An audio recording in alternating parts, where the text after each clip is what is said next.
Oh, and I'm like perfectly awake because I decided because I saw that we're doing the 44 sins They will, or yeah. rules, whatever. That'll be the second thing. Yeah, I decided to grab a Coke, so I'm good. Oh, Yeah, excitement. because I'm like, oh, I've heard legends about the Yeah, I 44 keep hearing things rules. about it, so I figured. The 44. Oh, is this the Reddit thing that's Yeah. on DM? Yeah, I heard about that. Yeah, so Yeah, we'll go so through I've a seen video about thumbnails and it. heard legends of this. Yeah. So I was very curious. Well, good. Hello, Draco Kraken. Hello, Draco Kraken. I was today. I played Contact Xenos with Draco Kraken and Unit Rico for a few hours, and that shit was fun. What is Contact Xenos? It's the miniatures agnostic game that Nightfire made. Who does some miniatures content and all that kind of stuff, and it's basically kill team, but one person controls like the Xenos, and then the other. Oh, that's cool. Yeah, the other people control, operatives to battle waves upon waves, to like close portals, and you get random gear in between each wave. Okay. And it's super cool. it's super fun. Like I had a great time. Good. So yeah, highly recommend. It's also on Drive Through RPG and it's free. So fucking go play that. Get it. Hi Road Rage Rules. What's up? Table time. Woo! Yeah. Hello, Timothy. Yes, we did get slaughtered. We went through the first wave and we did pretty good, and then the second wave we figured out a way to kind of get through some of the enemies, and then the dice kind of turned on us after a while. Oh. But we like made a really good effort, and like we got to a point where it's like, okay, this is it. Like if we get this, it'll let us keep going, and then it didn't turn out well for us, unfortunately. But it was super fun. Had a great time. Cool. Anyway, hello everybody. Welcome back to TableTalk Discussion and Discourse. I, as always, am your host, Alejo, aka Great95. As usually, I am your second host, Captain Chiral. I don't know if usually is the operative word here, but no, usually is the word. It means when I'm not dead. I know, but you're usually dead. Physically dead. I'm the third one, and I'm eating marshmallows. So there you go. So today we are going to be talking about the new class drops for D&D that have been given to us by D&D Beyond. Yes. We're going to be looking through them for a little bit, talking about what they've changed and all that kind of stuff.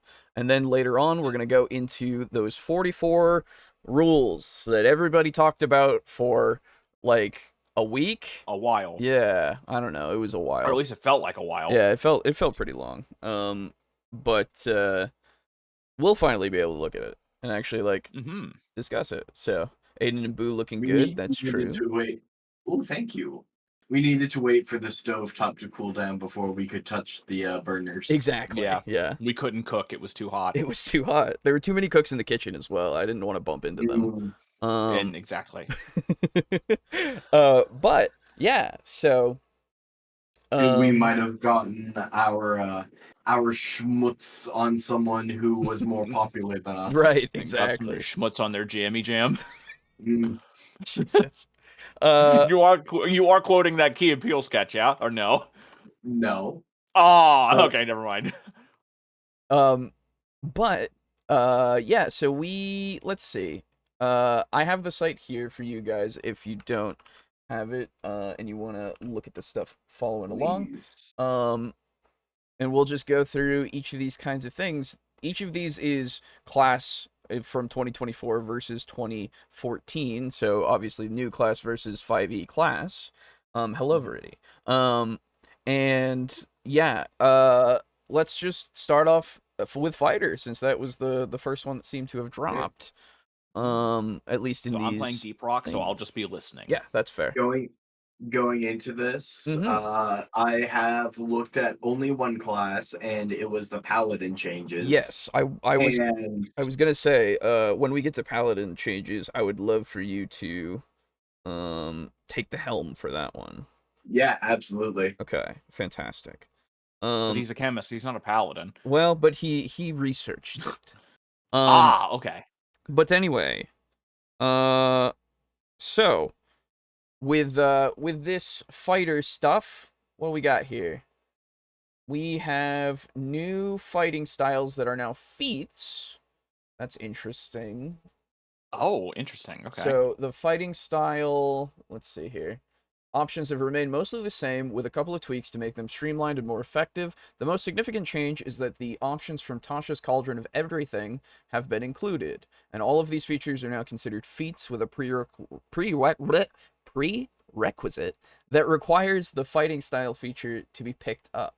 At level 1, you get to choose one of these feats as part of the fighter's fighting style feature. Every time you gain a fighter level, you can swap out your choice in case you get tired of protecting your glass cannon wizard and want to swing a two-handed weapon instead.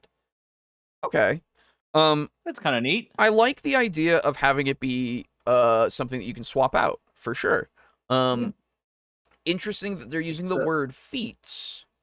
So what I'm thinking, though, is what this allows you to do, and this is actually a pretty fun choice.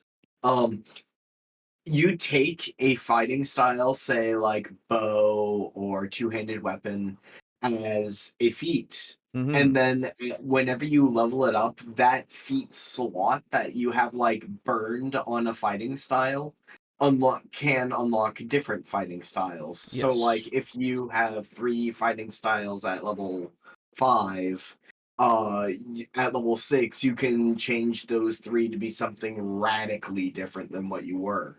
Yeah, I'm wondering. If so long as you spend those 3 feat points. Yeah, I guess I would have to see it exactly, because it's strange to me. Again, the use of feats makes my mind like have a little bit of, dissonance here, because I'm like, oh, but those are like set in stone things.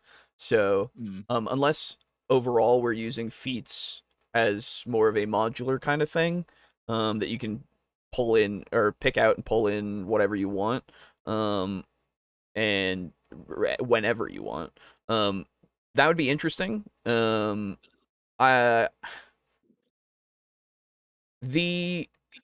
guess it's one of those things where I wonder about the, like, with the backgrounds now being like how you get your stat ups and everything from character creation, instead of it being like tied to your race. If that will make it so that you are kind of forced into a single path anyway.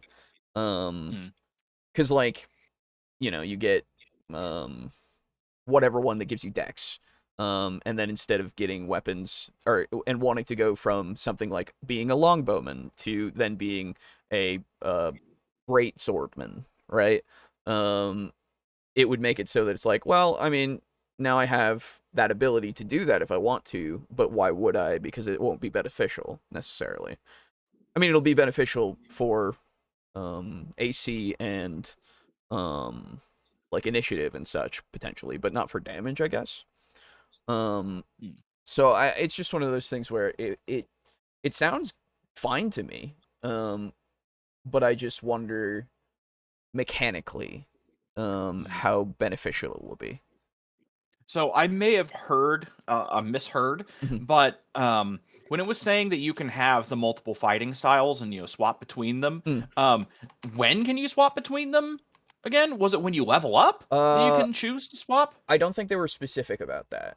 Oh wait, okay, no, they were. Every time you gain a fighter level, you can swap out your choice. Oh, so I think that's a lot to ask for. A level to swap out a fighting style? I mean, that's a lot. Like, oh man, Level Like, 2, it says that you are able to gain access to 3 weapons, and you switch which 3 weapons you're proficient in once per long rest. So like you can still change up your fighting style, even if like your gameplay fighting style, like how you interact with enemies. Yeah. Not the quote unquote fighting style. Yeah. Okay. yeah, okay. Oh, I'm sorry. Yes, you're right, because it's the fighting styles that they have right now, which is the single hand, two hand, greater protection, those kinds of Yeah. things. Okay. Sorry. That makes more sense now. So you could in addition to going like, "Oh, I want to be really good at dueling." That's what they have in there. Yeah. I can then say, but actually, I would rather really have that AC bonus from the protection. Yeah. Okay. Because my concern was like, let's say you start out as a fighter and you just chose to do the bow fighting style, but you're going to be going into a compact like dungeon area. Yeah, a ton And of we're fighter. like, oh man, we really need you to be able to like just pull out your shield and be better at defending us for this dungeon. Could you just do that? I kind of wish that it was like you pick the fighting style, and now as long as you use the weapons that are like unique to that fighting style or whatever, then you start getting your bonuses for that type of gameplay. Because it feels very weird to be like, well, I must level up in order to know how to use my shield better, and then I forget how to use my one-handed sword as good. That's I weird. see what you're saying. In order to know how to use my shield again, I must level up. And then when I choose the shield, I forget how to use my sword. Yeah. So I think that's a little weird. I think what I would like to see then would be like 3 choices. Yes, exactly. You know? And like, so that way you have like this modular fighter where you can really adapt. And like I'd be fine if it was like, oh, you got to take a long rest to do it or something like that. Exactly. You kind of have to like take some hours to train and like reacquaint yourself with the weapon. Yes, that's your stretches. Yes, exactly. 100%. So you could totally do that, and that would still make like in-world sense. But this one, yeah, because I was also thinking like between level 1 to level 3, those are pretty quick. But then as you keep going, it's like, well... yeah, you're kind of locked in for a while. At that point, I would say at like maybe about 5, you kind of are like, okay, this is what I'm going to be, you know? Yeah. So maybe and it's I mean, not so most bad. parties are, built where, you've got most of the roles filled, so a swap might not be strictly necessary. Right, exactly. But I also just like the ability to do that, even if I just want to. Yes. Yeah. It's like playing Monster Hunter. It's fun to pick your starting weapon and then go through the majority of the game with it, but toward the end game, I'm like, man, I'd love to use something else just to spice things up again. Sure. Yeah. Hey, RDX. Well, let's see. My guess, Fighter-Man is still Fighter-Man, potentially. Probably. Magic Boys are still Magic Boys, probably. I'm not expecting Wizards to drastically change anything, we'll say, yeah. Aiden with the 5D chess move, yeah. But yeah, so I like the concept at least. But hey, Alejo, do me a favor, scroll down just a bit. You're reading off the list with the blue, right? I clicked down to go to fighting style level 1, and that's where I've started reading from, like the actual detailed stuff. Do me a favor, you're gonna want to check out weapon mastery and how like your weapon is divorced from your fighting style a bit. Oh, weapon mastery. Oh, where's that? 2 things below it. It's fighting style, second wind. Oh, yeah. Well, we're gonna get there. It'll get me more familiar for sure. Yeah, I think weapon mastery should have been the first thing on the list because it seems to have information that is critical to know to fully understand fighting style. Oh, okay. All right. Well, let's see what second wind's about. It'll go pretty fast, probably. Starts with 2 uses and increases as you level up. Each short rest, you gain 1 expended use of the feature. On a long rest, you regain all expended uses. Thanks to Tactical Mind and Tactical Shift, this resource is also made effective even when you're not on the edge of death. Tactical mind and tactical shift. Yeah, tactical. Oh, that's later shift. on. Okay. Tactical shift is later on, but Yeah. it's good. Okay. Oh, so is tactical mind. Okay. Okay. So then weapon mastery level 1. So having your second wins on short rests just means that we're gonna have fighters that can get their stuff back easier, and they're gonna be in the fights longer. And honestly, that's fine. Don't mind that. No. It's just another way to keep us from dying in a game where it feels hard to die in anyway. But yeah, it's another reason to never use a long rest. But we'll see.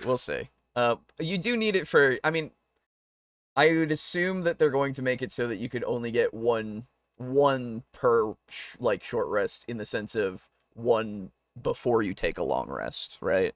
So you would still only get the one back, and then at that point it's like, all right, now we got to do a long rest, and I can get all of them back. But I don't know. Yeah. Anyway, weapon mastery level 1. Customize your kit with the new weapon mastery feature.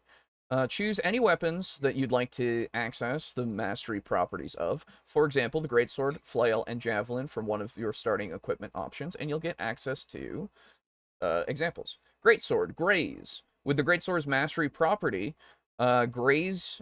You can damage enemies even if you miss them with attacks. The damage is equal to the ability score modifier used to make the attack, so make sure to pump your strength to make it even, make even those misses hurt. Flail, sap. Sap gives creatures you hit disadvantage to their next attack roll. Combined with your high AC, this will make you an annoying thorn or flail in your enemy's sides. And javelin slow. Need to keep a bit of distance between you and your foe. The javelin slow property reduces your target speed by 10 feet until your next turn when you hit. This will allow you to get out of dodge, or allow an ally to create some much needed space. Okay. I like having things that make your weapons more specialized. Absolutely. Yes. Yeah. It just makes it so that now it's like, oh, you want this to be your weapon. Okay. Now you have trained with that weapon so much that it now is better in your hands than the regular guy, you know? Because anybody can swing a fucking sword. But you are a weapon master, one might say. But yeah, no, I'm super about that. And then I believe as you level up, you get more weapon masteries. I would hope so. Yeah. That's pretty cool. Yeah, no, that. But yeah, that's why I was saying earlier with your weapon mastery augmenting your fighting style. Yes. Yeah, for sure. Okay, tactical mind. When you fail an ability check, you can expend a use of second wind to gain 1d10 to add to the roll. Plus, your second wind usage isn't expended if you still fail. Who says jocks can't be smart? So I'm kind of two minds on this one. Yeah. Firstly, I'm all right with players expending resources to gain a numerical advantage. And that's something that I like to base a lot of my DMing on, Right. of like, what will you give me and what will I give you in return? Yes. I'm fine with that. However, I don't quite like the idea that second wind is usable for any ability check. Like, it doesn't make sense for if I'm trying to go up and lie to someone. Yeah. I just go, and then I'm a better liar. Yes. Yeah, no, I agree. I Or also, charismatic, God forbid. I also don't know about it not being expended if you fail. Then why wouldn't you just always do it you then? will always do it, right? Like, that's just the way. I actually really like that because a D10 is a fat bonus for a hit dice. Yeah. And people may just be like 1 or 2 low of the DC, but they'll spend it anyway because I've got to pass the check. Yeah. And this lures players into using their second wins, Yes. which were famously not used by people. Well, that's what I'm saying. If it's not expended, then they'll still be using it all the time. But I would like there to be, like, it is the resource is not going to be taken away if they fail, right? I feel like it should still be, because you still put in that effort, right? You still tried to expend it. But now it's like, oh, but yeah, because now you're effectively just a better bard, at least for yourself. Yeah. You can do it on any skill check and you get a plus 10 to the roll. That's insane. And and it doesn't go away after using it. That's crazy. If you fail.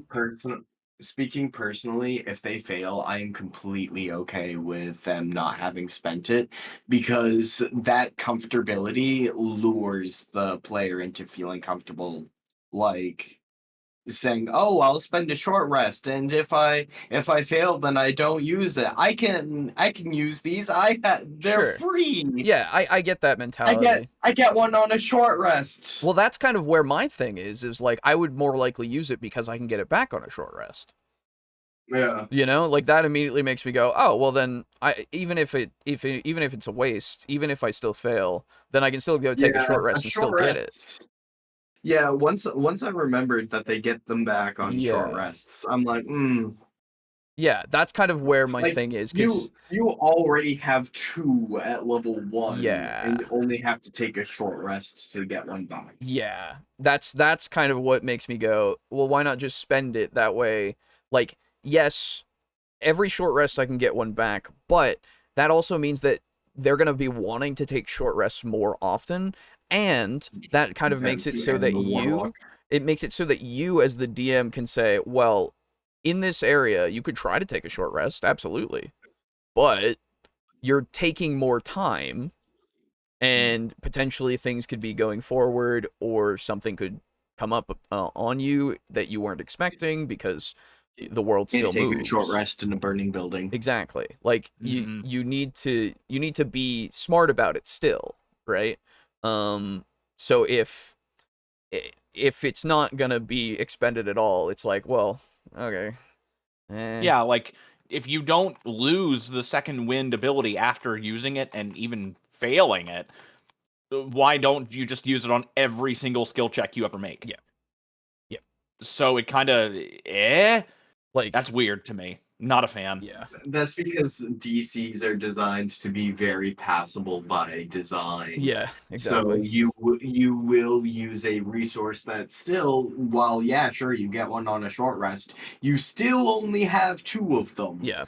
And they don't want to, like, how to put this?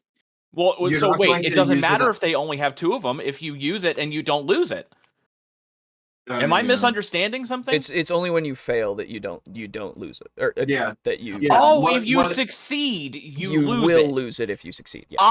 Okay. Yes. I didn't hear that part. I thought it was just if you just never lose it. No. Oh no. Yeah, that okay. I was wrong. My bad. There's still that. You're good. Yeah, good. Never mind. I retract it. But yeah, I still want them to lose it on a failure, just because short rests are pretty easy to do. Yes. Agreed. But I mean, let's see. What new classes could they add that aren't already what new classes could they add? Aren't all the fantasy-based ones there already? We're just talking about the new changes. It's not necessarily new classes in general, but kind of is. But regardless. Cyrus is a jock and he is smart enough. There you go. Some kind of purely elementalist magic user, maybe. I don't know if they have that yet. I don't know. No. Like a shaman type deal? Yeah, I don't think they have one that's specifically like that. Yeah. But we'll see. Closest thing I can think of would be like that Tesla coiling barbarian thing, but even that's not really. Fighter subclasses. So, fighter subclasses included are the Battlemaster Champion, Eldritch Knight, and Psy Warrior. The Champion saw the most extensive updates, whereas the Battlemaster, Eldritch Knight, and Psy Warrior saw slight tweaks to improve gameplay. Wait, Psy as in like psionics? Yes. Cool. The Battlemaster has the number of superiority dice and maneuvers you receive are the same, as is the scaling of your superiority dice. Maneuvers have been brought over from Tasha's Cauldron, and some have been tweaked slightly. There was a change to Know Your Enemy, which removes the 1-minute observation condition and only reveals immunities, resistances, and vulnerabilities. Okay. Also, level 15 Relentless Presence now allows you to use a free D8 instead of spending your regular superiority die for maneuvers once a turn. Sure. Okay. The champion is still all about critical hits with some added bonuses. Remarkable Athlete has been brought to level 3 and now gives you advantage on initiative rolls and strength athletics checks. You also get access to a new feature at level 10 called Heroic Warrior, which gives you heroic inspiration whenever you start your turn without it. Sure. The Eldritch Knight remains mostly the same, with some small changes to War Magic and improved War Magic. Instead of getting to attack once as a bonus action when you cast a cantrip as an action, you can simply replace an attack with a cantrip. Oh, okay. This allows you to intermix your magic and attacks more effectively, especially when you get 2 extra attacks at level 11. Improved War Magic follows this trend, but requires you to forego 2 attacks to cast a level 1 spell or level 2 spell. I actually like that. Yeah, that's pretty neat. Psy Warrior introduced in Tasha's Cauldron of Everything. The Psy Warrior is mainly unchanged. That makes sense. It's pretty new. Yeah, I'm fine with that. If everything is pretty much the same, just a little bit like the know your enemy thing. Let me go find what it is right now.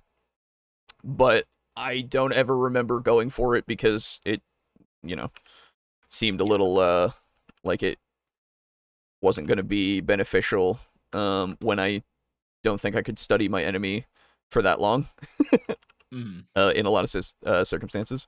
5e Battlemaster. So it's also kind of ironic that they're giving a fighter the ability to be like, I must observe my enemy and not just run in and stab them. Because it's a funny to it's me. a Battlemaster, right? They're supposed to be, Yes, I know. But so this is at 7th level in 5e. At 7th level, if you spend at least 1 minute observing or interacting with another creature outside of combat, you can learn certain information about its capabilities compared to your own.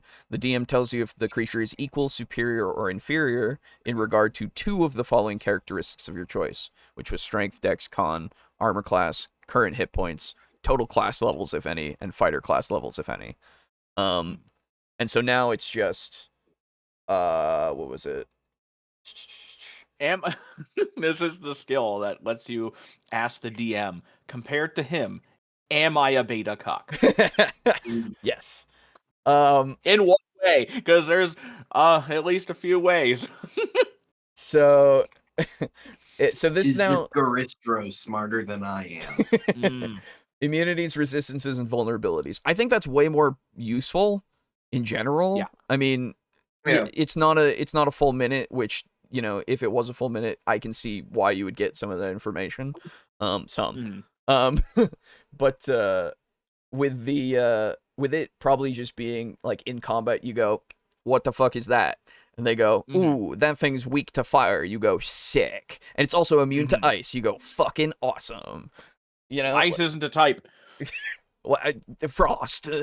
But it would be nice to have that as something so that you can be a little bit more beneficial to everybody around you. And all that. I was thinking 3.5. My bad. You're fine. Because it's like, what was it in 3.5? Was it still Frost? Probably. Right? Yeah. Because I was trying to remember if it's like, how there's no sonic damage in 5e anymore. Right, yeah. Yeah, I think it is still Frost. Probably. They probably didn't change that. But Here's hoping anyway. Let's see. Timothy says, "Oh boo, I'm on the Cell arc in Dragon Ball Z. Pretty good so far." It's really good. Are you in Imperfect Cell or like Perfect Cell? Tactical Shift, level 5. If your caster buddy is getting pummeled across the battlefield, but you can't risk an opportunity attack to get to them, all you need to do is use Second Wind as a bonus action. With Tactical Shift, using your Second Wind allows you to move up to half your speed as part of the bonus action, and you don't provoke opportunity attacks. Once you are out of your foe's reach, you can use the rest of your movement to go where you need to go. This is 5-foot step, but which they have brought back, which is delicious, but it requires an expenditure of a resource. Yeah. Mhm. Well, it's Full- better than 5-foot step technically because you go Yeah, longer, yeah. which is fine. Yeah. If we're giving more things for second wind to be used as like a Mhm. resource for, it makes more Yeah. sense to me than as to why it doesn't get expended on a failure when used for ability score stuff. I'm still with you on the having it so that if you're doing an intelligence roll for something and you go then it's like, what do we Dude, you're just bringing more oxygen to your brain. That's true. Thus making you smarter. That's true. That's how I get so smart and make so many good decisions. I just fucking breathe into a paper bag for an hour and then I start writing. Haven't you ever seen Demon Slayer? He's doing Yeah. like the Tanjiro breathing thing, except Yeah. expanding all the blood vessels in his brain. Yeah, dude. Also a JoJo at some point, I'm sure. Probably. Yeah. But so if we have a lot of it is at level 5, so it's a ways off from when you're able to do the thing from level 2. But even so, I think as long as we have a lot of, because that's something that people are going to use a lot. Yeah, that's good that they're giving you more reasons to actually use it. Yes. It is the big thing for fighters. It really, or at least really one is. of them. Yeah, it super is one, like for the core fighter thing. Before it was Yeah. just, hey, I'm feeling a bit better. That's pretty cool. I know Samurai, the class Samurai had an additional use for it, I think. But I don't remember what it was. But yeah. Cool. Didn't they just rename sonic damage to thunder damage, or was that 4E? Oh, that was it. Yes, they changed it to thunder damage. It's fucking weird. Yeah. Indomitable, level 9. This feature now lives up to its name. When you fail a saving throw, you can re-roll with a bonus equal to your fighter level. You heard that right. By the time you get this feature, that will be plus 9 to your re-rolls. Eventually, you'll be able to add 20 to your roll. Ha ha. Now, if that won't help you That's avoid adorable. a Lich's dominate monster, maybe you shouldn't have taken a 6 in wisdom. Thank you. This is legendary resistance, but better. Yes. Yeah. Holy hell. Is this something that is limited? Because it doesn't say that It's a feature. Yeah, but like It's most not a features bug, are that's for 1 sure. per day or something, you know? Yeah. But I mean, hell, if literally they relegate legendary resistance to 3 times per day total versus Indomitable is just free, I would rather have Indomitable. yeah. Time to give every single boss a bunch of levels in fighter. Right. Yeah. At least 9.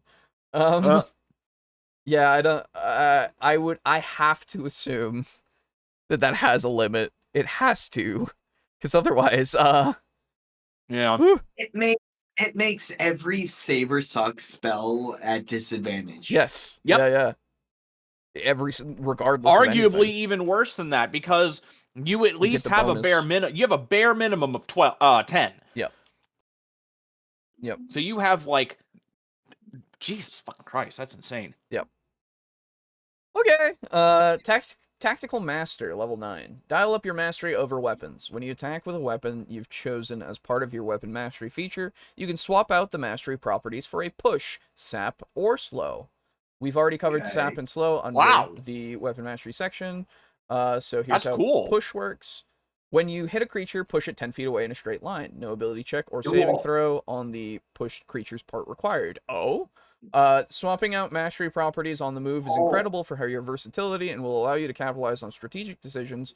If you're standing at the edge of the cliff, this will let you swap out your greatsword's potential graze for a much more devastating push off of said cliff, adding more strategy than ever to a fighter's arsenal. So I'm fine with the ability to do so, but with the no saving throw or ability check. Yeah, that's fucking dumb. That's a little much.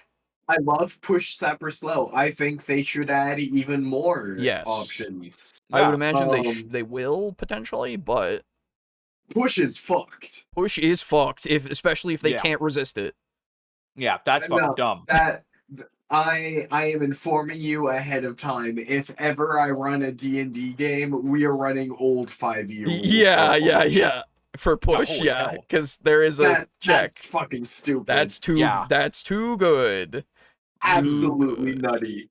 Yes, this feels very 4E. Well, it's almost like they have always had it be pretty 4E-ish, and now they're just letting it be what it was. That's crazy. Yeah. Whoa. You all like 4E, you know it. Okay. Oh, I do. No, I know.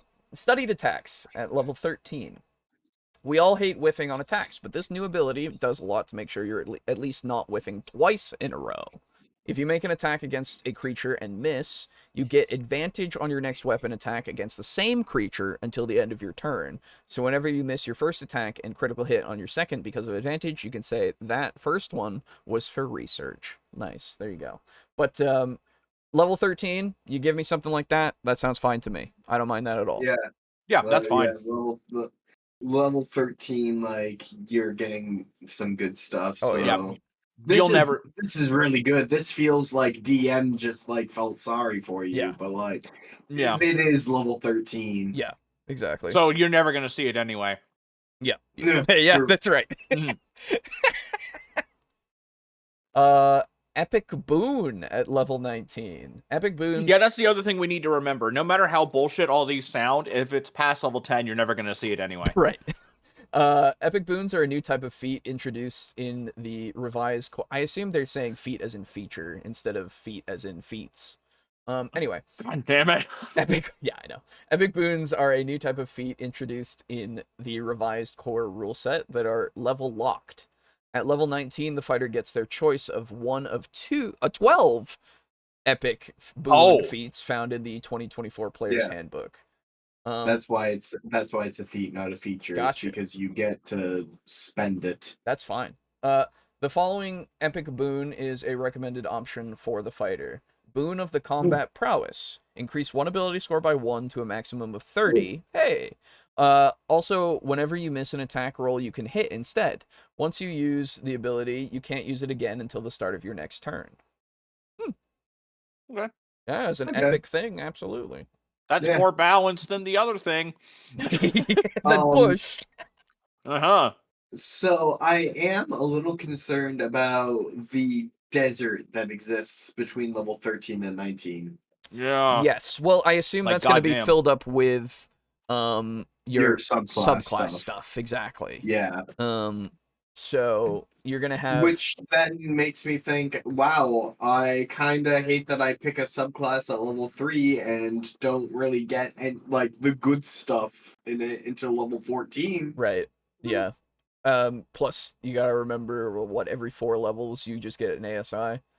So, and unless they're bringing actual, like, they seem to be bringing actual feats back, so, or you could take a feat potentially, right? Which that might be changing it a little bit to make it so that it's less of a desert because you get your feats as well.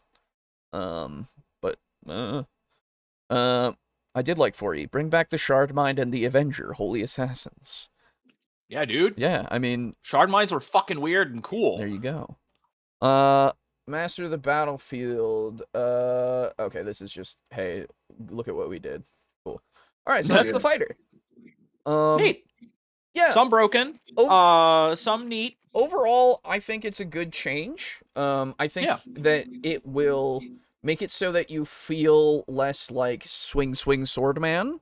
Yes. Because you can, instead of being just swing swordman, you can be swing swordman, and then sometimes I want to actually push people. Yeah, right? I'm just honestly, with this, I would not be surprised if people if people just start making literally just the push fighter. Oh yeah. Oh, 100%. The push fighter is going to be a big thing. Absolutely. Yeah, where like you get a shield and with a spike on it, and then the DM is like, well, yeah, that makes sense. Let's have it do like 1d4, and then that's before the DM knew that pushes could not be resisted. And then they just give that fucking evil eye to that player. Yeah, no, I like a lot of this. I really like the idea for weapon mastery. Like that's the big thing I think that I really enjoy. Weapon mastery is cool, and I just hope that they make it so you can swap fighting style bonuses on much more often than every level. Yes. Yeah, that's super cool. That makes fighters feel much more, like you said, modular. Yes, exactly. All right, let's move on to. It would be the Pally, I think, next. Yeah. Okay. So, Aiden, please take it away.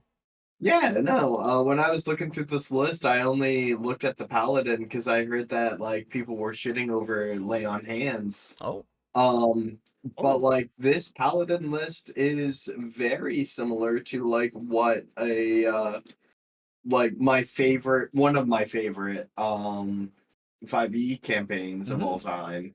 Oh. And my DM and I basically just looked at each other and agreed, no, it should work like this. And it worked pretty similarly to here. Wait. Nice. So I kind of feel pretty good about these changes. Okay. Starting off at level 1, your lay on hands is now a bonus action. Okay. That very much like that's something that I was missing early on in the campaign of like, oh boy, do I hit the enemy or do I heal the downed wizard? Yeah, it makes now a you lot can more do both. sense. Makes a lot more Yes. sense. For sure.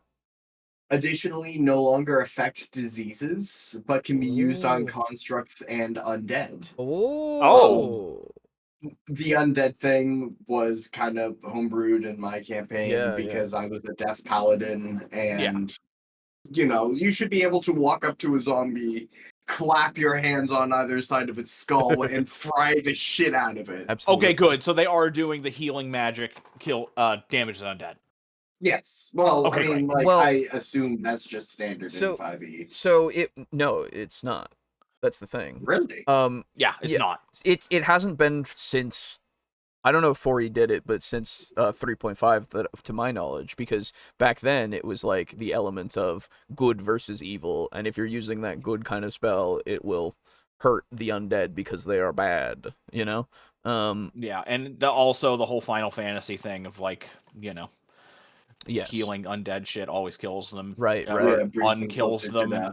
Yeah, it's fucking weird. Now, what I assume they're doing here is making it so that if you have companions who are a vampire or a construct like a warforged, then you can heal them. Or if you can summon ghosts. Exactly. Yes. That's fucking weird that you can use it on a construct, though. How the hell does that make any sense? Hey, I don't know, but I'm fine with it because it makes it so that there's less, like, it's magic healing. Fuck it. The gods are divine. They can do whatever they want. Yeah, it's true. You know? Like, yeah. Positive energy versus negative energy. Yes, thank you. That's the one. It gives like that DM less chance of less of a chance to be a shitter. Yes, that's exactly. fair. Yeah, 5.5e. Surprise, it's really still 4e. True. Moving on in level 1 paladins. Paladins have access to spell casting from level 1 now. Thank fucking God. Yeah, good. Hey, it was so fucking weird that you were a fighter for a few levels. It didn't feel right. Number of prepared spells is in a fixed number listed in the paladin table, which probably means you will get more as you level up, would be my guess. Absolutely. Choose 2 weapons you're proficient with. You gain use of their mastery properties. That feels good. Paladins are supposed to be the fighter light. Yep. May change your chosen weapons with each long rest. So kind of like what we saw with the fighter. Yeah. That's fine. Fighting styles are now feats, and some have minor tweaks. We are seeing nothing about being able to change your fighting style, much like fighters do. Yeah. This is good because, again, paladins are fighter light. They should be locked into their choices. Yeah, I think that's true. Blessed Warrior from Tasha's Cauldron of Everything has been made a default option. I don't know what Blessed Warrior is. It's probably a warrior who's been blessed by a god. Oh, thank you. Yeah. Never heard of it. Here to help. It's Tasha's, so we didn't pay attention to it, remember? So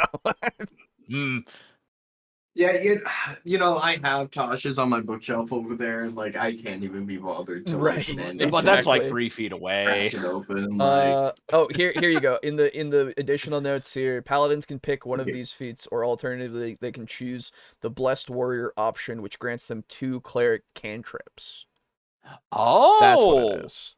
that's pretty Okay. cool. I actually like that. That's good. Let's take a look at some of the cleric cantrips. Yeah, hopefully they're not shitty. So from what we know, it's probably going to be the same stuff that near the same stuff that we had. So something like guidance, which is that you get a plus. You get the bonus on an attack roll. Well, I think it's on any ability check. I don't think it's attack rolls. Oh, I'm thinking of guiding bolt. I'm sorry. Yeah. There is decompose, guidance, hand of radiance, which is UA, which means it will probably be included. Probably. Light, mending, resistance, sacred flames, spare the dying. Yep. Ooh. Thaumaturgy, toll the dead, virtue, and word of radiance. Okay. Yeah, so you basically become, as you should be, a fighter light and a cleric light, right? Yes. So yeah, that's fine as a different option that you can take as well. Yeah. And that finishes off for level 1. At the beginning of level 2, we have the Paladin's Smite. Always have the Divine Smite spell prepared. Can be used with unarmed strikes. Hey! Yo! This though, I have been fucking wanting just a Paladin like pimp slapping the shit out of someone, and they go like bitch slap through a house. Yeah, dude. Damn, that's good. great. That's good. Now requires a bonus action which you can take immediately after hitting a creature with an attack. Nice. I like that because it means that you can choose when you want to. Well, you can always choose when you wanted to smite. Right. But smiting is safe now. Like there were some like that DMs out there who'd be like, "Oh, you have to declare a smite." Oh. What? No, you never did. There's some DMs out there that are fucking dicks. Yeah. I've had to deal with them. That sucks.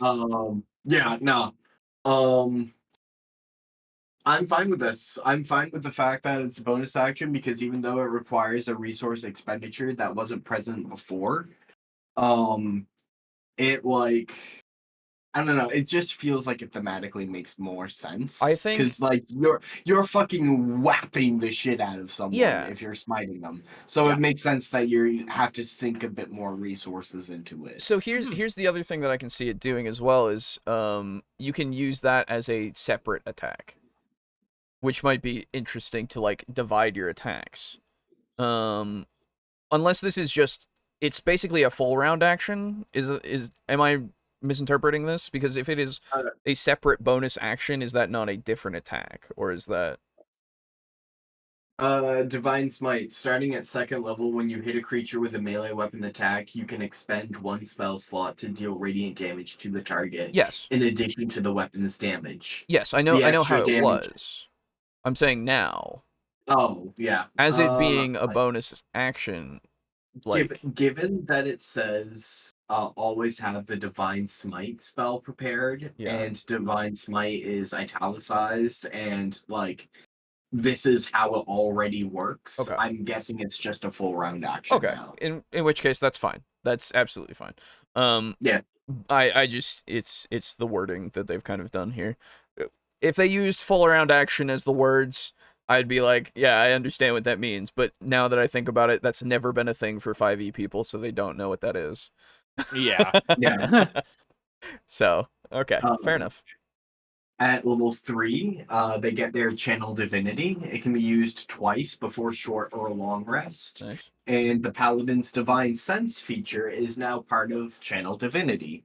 Okay. This promotes a play style where you as a paladin feel incentivized for, am I in danger right now? I will send out a ping. Yes.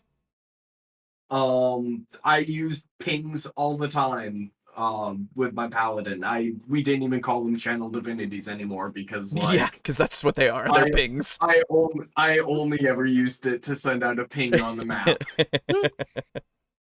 Yeah, no, I've seen it used a couple of times. It's pretty useful. Yeah. Currently is Channel Divinity. How do you get that back currently? Is it only with a long rest? On short or long rest. Oh, okay. Yeah.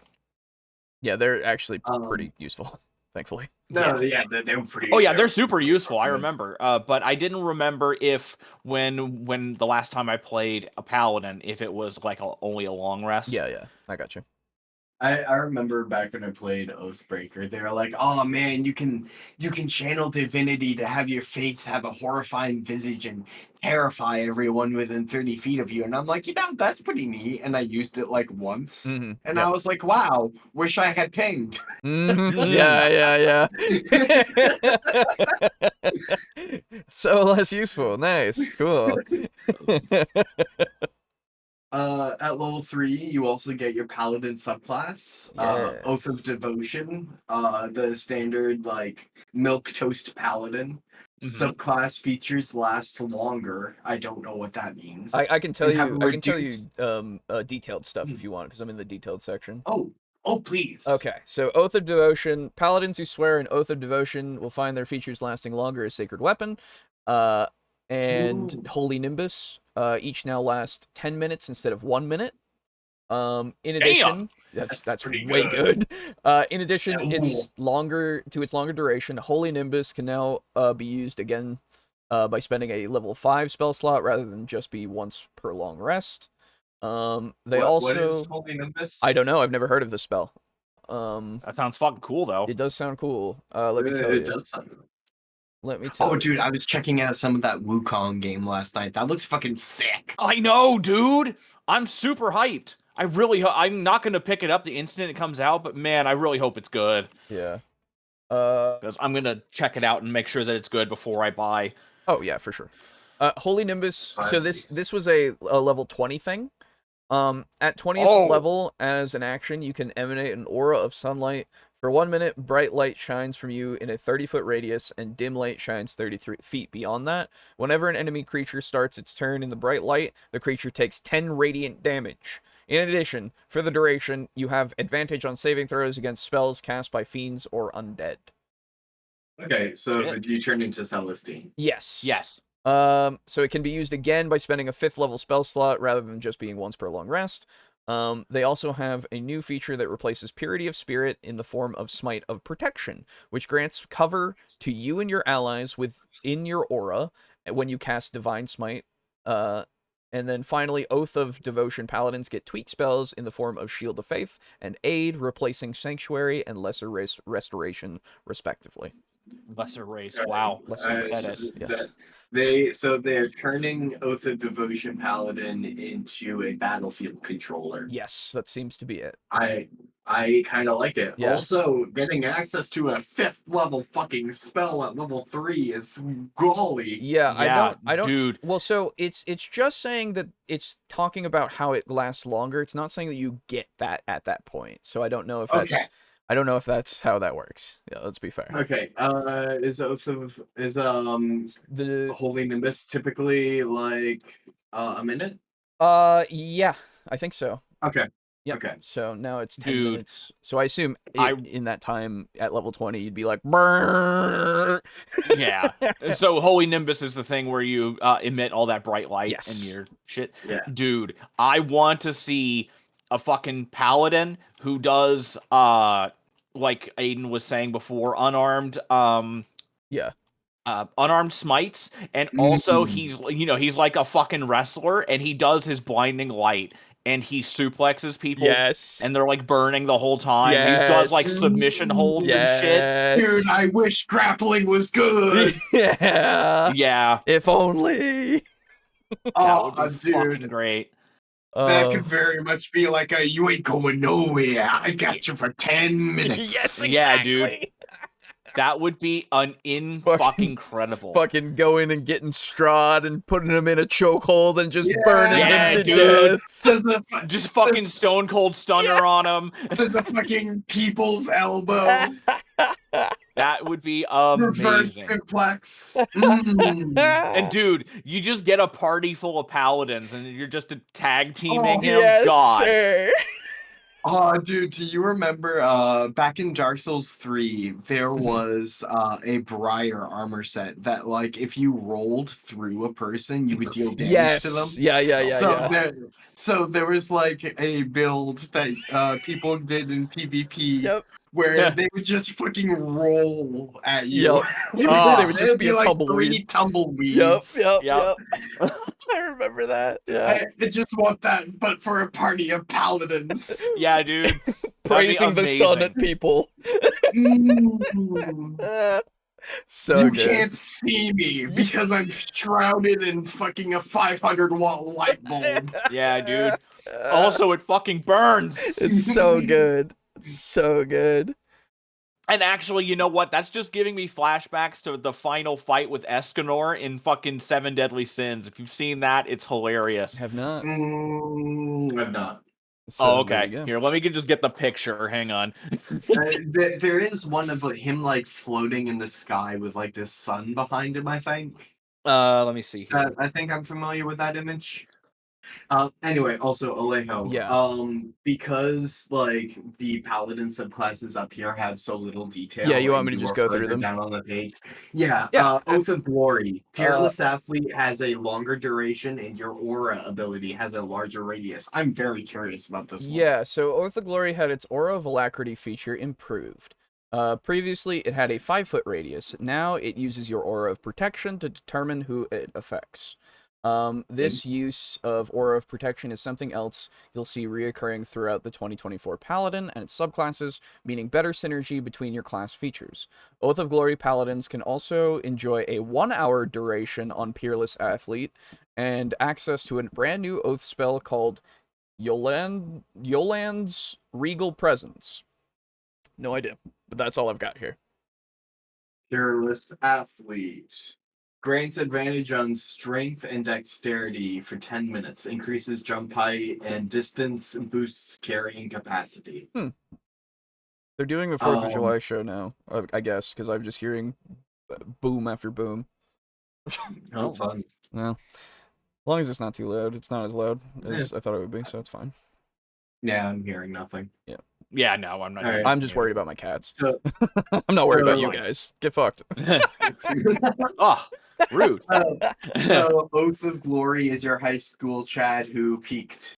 Yes, it is. We thought this fireworks thing we were at right now would have started and finished by now. I hope it hurries up and gets dark here soon. Music's competing with you to be heard, despite the earbuds. Oh, that sucks.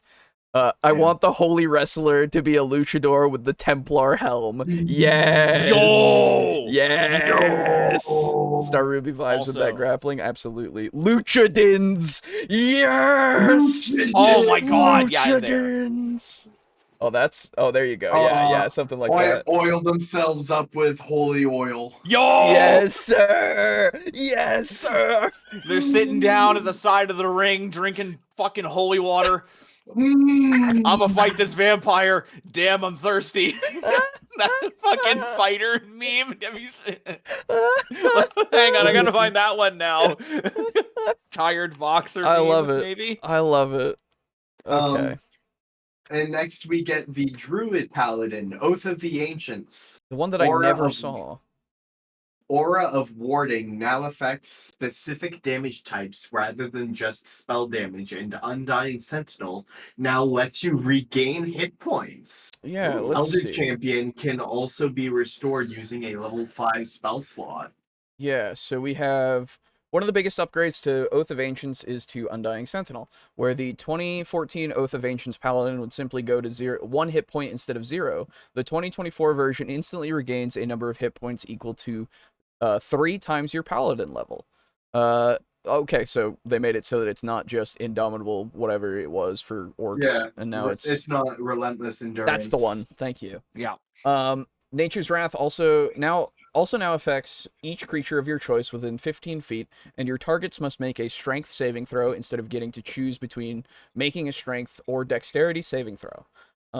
Elder Champion has also seen some love, now requiring a bonus action instead of an action, and can be refreshed with a level 5 spell slot. All right. There's the boxer meme. So that's the. Oh yes, I I'm have gonna seen that. suplex these vampires. Yeah. Damn, I will need some holy water. Yeah. Oh yeah, okay. I love I that get one. what you're saying. Yeah, It's really stupid. that's so good. I just need to look at Elder Champion. Instead of damn, I need some holy water, it's just damn, I need to be blessed. Yeah.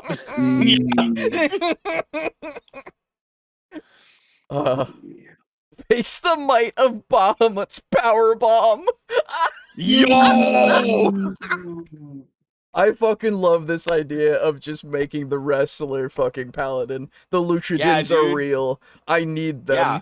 I need to see them. Right now we've got Druggan and Luchadins. Luchadins, apparently. absolutely, yeah.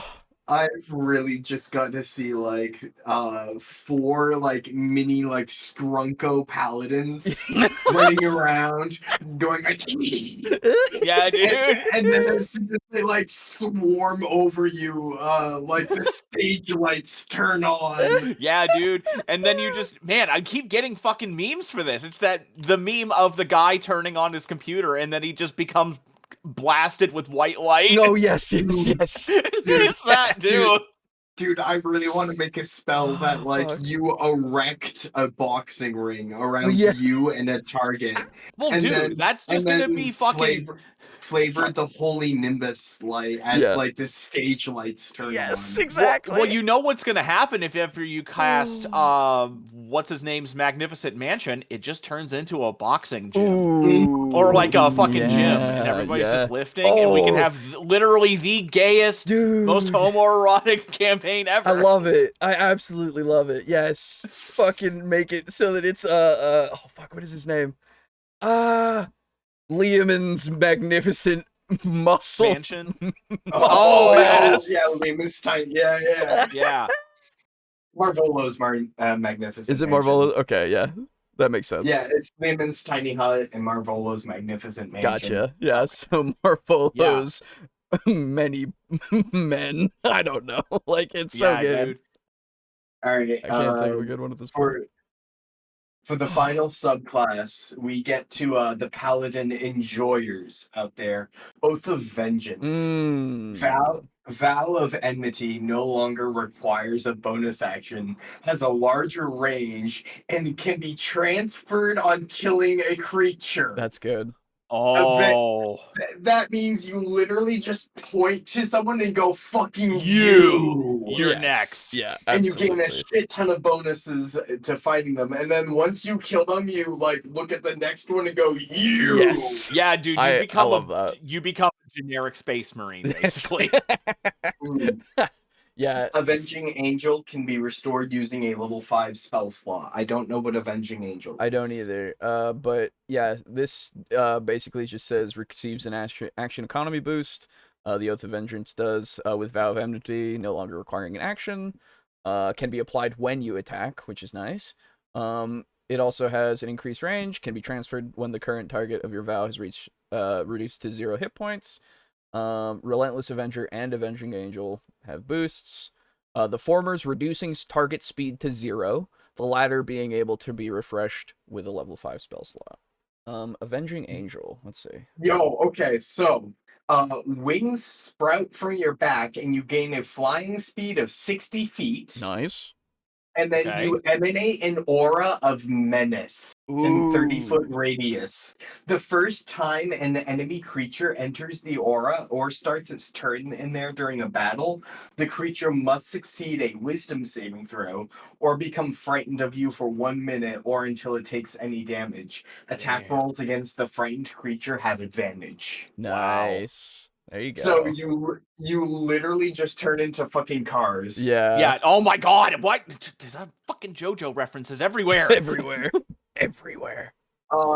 So imagine cars fucking flying at you, screaming a banshee wail as it flies in at 60 feet around, and then it grapples onto you and casts Holy Nimbus. Exactly. Yeah, and then, dude, since you can fly, you can literally do the fucking enormous Zangief, like, corkscrew pile driver. Exactly, yes. And you can actually do that. Oh. It's literally a paladin torpedo. A palapedo. Palapedo, one might say. Actually, no. I don't like pedo being Yeah, part it's, of. well, you know. Yeah, that. But it does fit. It does fit. Because But a Tor Paladin. Tor Paladin. There you go. Too bad the PF2E Gladiator isn't available. It gives you bonuses if you get the crowd's attention. Ooh. Oh. You guys also need a bard as a shoutcaster. Yes. Yes, dude. And we also need some kind of artifact that can like cast a billion unseen servants, Right. so we can actually can be a have some crowd. fucking like applause Yep. and shit. Vow is now the wrestling call out. Yes. Yo. You. Oh, and dude, everybody is just going to be pantomiming fucking Randy Savage. Have the artificer, because artificers can make bottomless bags. Have Yep. them like stuff it with folding chairs. Yes. Oh! Yes. The artificer makes like a microphone that he can like call down from the holy nimbus. Jesus. And like on its big like wire. Yeah, the huge cord. Yeah. Ooh. Why do we always make the best campaigns that we never get to play? It's so funny. That would be I incredible. love it. Oh, dude, fucking smite someone with a folded up folding chair. Yes. Yes. From the top rope, obviously. Obviously. Oh, fucking hell. Okay. At level This is 5, just an arena campaign. Yes. It's just basically. Getting back on track. Yeah. At level 5, we have Faithful Steed. You always have Find Steed prepared. You can cast once per long rest without using a spell slot. Pretty standard. Yep. That's neat. It also says that this your mount is an upgrade too. With a brand new bestowed stat block for the Find Steed spell. The otherworldly steed is much better suited for combat and can even regain hit points whenever you receive magical healing. So I assume they have different steeds. Ooh. Yeah, warhorse, pony, camel, elk, or mastiff. That was that. It's for the small ones. Yes, exactly. Yeah. So there you go. I assume Find Steed is going to get updated when it's actually a thing, because this is just pointing me to regular Find Steed. But I really wish that they could take Find Steed and like if you so is that a first level spell? It is a second level spell. I really wish that if you had Find Steed and you cast it at a higher level, it would find another steed. For anybody else that you can designate to ride. So that way, if you have it, because a lot of times most parties don't have all the mounts and stuff. So you kind of can't really use it to be like, all right, guys, we gotta go. We gotta get moving. And then you call your steed and you can't go faster than your party because you're just gonna leave them in the dust. But if you have Find Steed and you cast at a higher level, now you summon up like steeds for your whole party. I'd be 100% fine with that being like a homebrew that we do if we ever do that should be a thing because that would be really cool. It's like each level you cast higher than the initial level, it finds another steed. Yeah, and you can designate people who get to ride it. Yeah, for sure. That would be really neat. That being said, at the very least for my table or this table, it was kind of tradition that like paladins always their mount is just a big dog. Okay. Like a big fucking dog. So like we used Faithful Steed insofar as we had like the DMPC who was like the big dog. But like Who would ever use a dog as a DMPC? That's weird. Yeah, I don't know.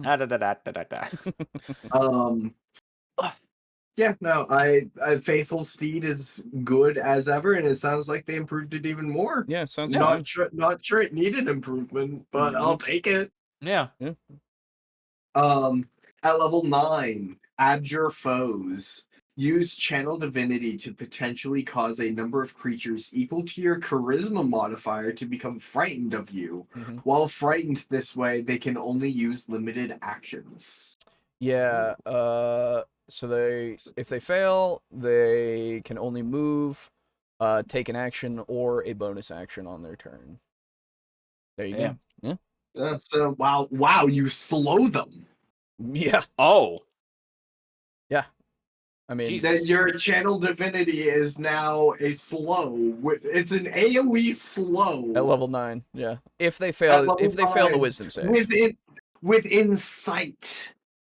So potentially. Well, yeah, if they failed the wisdom save, but that's like an AoE slow where the range is within sight. That's insane. That's a really good control option. Yeah. By within sight, is the I thought the aura was like 30 feet, right? The aura is, but you're using a channel divinity to send out a pulse where everyone that sees you can fear you, or can get feared. Is that not 60 feet range? Like No, max? it's just abjure foes. Use channel divinity to potentially cause a number of creatures. Yeah. Do you see anything down there? I'm asking if channel divinity itself has a range to it.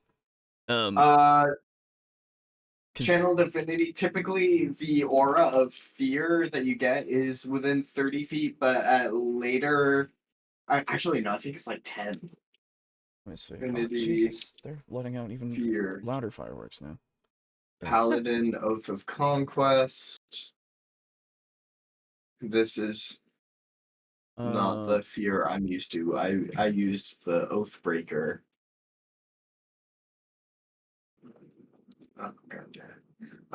Oath spells. Oh yeah, that doesn't. Yeah, you're right. It doesn't have like a range. Oh, okay. The channel divinity for turn undead is 30 feet, but this doesn't give you a range. Okay. Yeah, no. Oh, well, I It's assume they will. It's not a fear aura. It's a channel divinity. Yeah. I know. I didn't see any. I meant it as more of like, what is the range of this, less than it being an aura itself. But yeah, if it is just you get up to what, like, I would assume 5 at that point. You just get up to 5 that can see you, that they have to make a save. Then yeah, Jesus, that's really good. Yeah. Like, that's crazy. I mean, yeah, even if like they have to pass the save, you still can potentially like catch a few people. Yeah, no, it's good. From a combat. Yeah. What was next? Aura of Courage at level 10. If an ally with the frightened condition enters your aura, this condition no longer has any effect. This was, I believe, technically a homebrew. No, it wasn't. Aura of Courage seems to remain unchanged. Yeah, I think that's always been the case. Yeah. All right. Radiant Strikes. The previous improved Divine Smite is now called Radiant Strikes at level 11. Now works with unarmed strikes. All right. Good. So every smite every like physical attack is now a smite for at least 1d8 damage. Nice. Instead of like a standard 2d8. However, it's fucking free. Yeah. And it works with fucking punches or knuckle dusters or the people's elbows even. Yeah, I don't know. I'm not your boss. At level 14, you get Restoring Touch. You spend 5 hit points from your Lay on Hands pool to remove selected conditions. Okay. You can remove multiple conditions by spending more points. I personally think that this is one of the best things about the new Paladin change. Yeah, that's super cool. Because we saw on level 1, Lay on Hands no longer affects diseases. Yeah. But this also means it doesn't remove poisons. Which means that poisons are no longer absolutely fucking neutered. Yeah. And it also means that you can't have the Paladin with, of course, he has 5 spare hit points of Lay on Hands, like, sitting around. Hello? You get 4 times your level every... Hang on. I can hear continuing. You. Sorry. Oh, weird. I'm good? Yeah, you're good. Sorry. All right, cool. Lay on Hands, typically you get 4 times your Paladin level. You very quickly built up a big bank of Lay on Hands points. it was thusly pretty fucking easy for paladins to just kind of suck and be like, oh, no fun around me. I make everyone around me sober and ruin people's fun. And now you can't do that until you're level 14. Yeah. God damn. Yeah. No, that's good.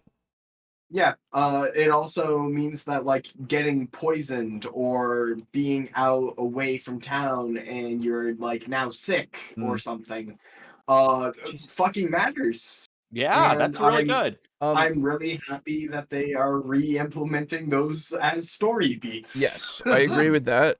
What I will say is that in the Lay on Hands description here for level 1, it does say that additionally, while Lay on Hands no longer removes diseases, it can cure the poisoned condition and can now be used on constructs and undead. So it's less about you can still be poisoned, but you can't have the poisoned condition. So I would imagine it's the okay. like it because poison makes you go disadvantage and all that kind of stuff as a condition, but you can still be poisoned with an actual like poison. With a poison. Yes. Yeah, you're just not getting an absolute immediate full frontal hangover. Yes. Crashing into your brain. Exactly. Level 19, Epic Boon. Choose one Epic Boon feat or another feat of your choice. Yeah, this one suggests Boon of True Sight. Increase one of your ability scores by 1 up to a maximum of 30 and gain True Sight to a radius of 60 feet. Don't know why it does that one, but that is pretty good. Yeah. Pretty good. Why do you get it at 19 and not 20? I assume it's because, well, yeah, what is... 20 is for your best thing ever for your subclass, probably. Oh, probably. Okay, cool. Paladin. Yeah. It seems like they kind of kick ass. Yeah, I like it. I like it. Nothing that makes me go, ooh? Yeah. So sick. Yeah, the paladins are supposed to be like the standard M4 or AK-47 of like they're just kind of good. They're just kind of good. No frills, but like they're good. Yeah, exactly. Okay, let's see. Dude, if you make a gay playthrough, put it on YouTube so I can watch it, please. If you need any tips for that playthrough, your bi friend's here to help. There you go. I would mime the Undertaker. Yeah, there you go. Yeah, dude. Him too. If D&D doesn't fully give you the tools for Luchadins, the fighting game TTRPG Panic at the Dojo is there. That's true. That is true. Yeah, Draco was telling me about that today, actually. That was the thing, and I was like, oh, that's cool. Would barbarians be ECW wrestlers? Well, we'll see, I guess, because here we go. This is the Barbarian from 2014. I'm just kind of going through I'll just go through the changed things, because that's what's got the detailed stuff. Everything else that's unchanged is just kind of there. And it doesn't, even though it has changes, but these are more detailed ones, like, fuck it, I don't know. Anyway, so Rage at level 1. You can't be the Hulk of your adventuring party without a persistent, nigh uncontrollable rage. The 2024 handbook makes it easy to keep your rage rolling by allowing you to expend a bonus action to maintain your rage. Your rage is also extended if you force an enemy to make a saving throw. Previously, you would have to make a weapon attack or take damage to continue raging, but if you're taking your turn to do something mundane, such as climbing a ladder, you don't want to have to expend another usage of rage once you get to the top. You also now regain 1 use of rage when you finish a short rest, making it more likely you'll have this key barbarian feature available when you roll initiative. Good. I really like this. Yes. Yeah. I support this whole across the board. Across the board, absolutely. Changing it to being, I just use my bonus action to do this, because, to be fair, a lot of the time, your bonus action in level 1 to 3, you're not going to be using for much else as a barbarian, at least what you were before. So, yeah, 100%. I just love that if I'm playing a barbarian, I don't have to like when determining whether or not I will rage, I reduce the map to like a top-down thing of like, how can I efficiently draw a line across all of the enemies? Yep. So then that way I can make sure that I'm always in combat, so I don't have to spend a shit ton of rages. Exactly. I super love the fact that as a bonus action, you can just go, no, I have it. Yes, 100% yes.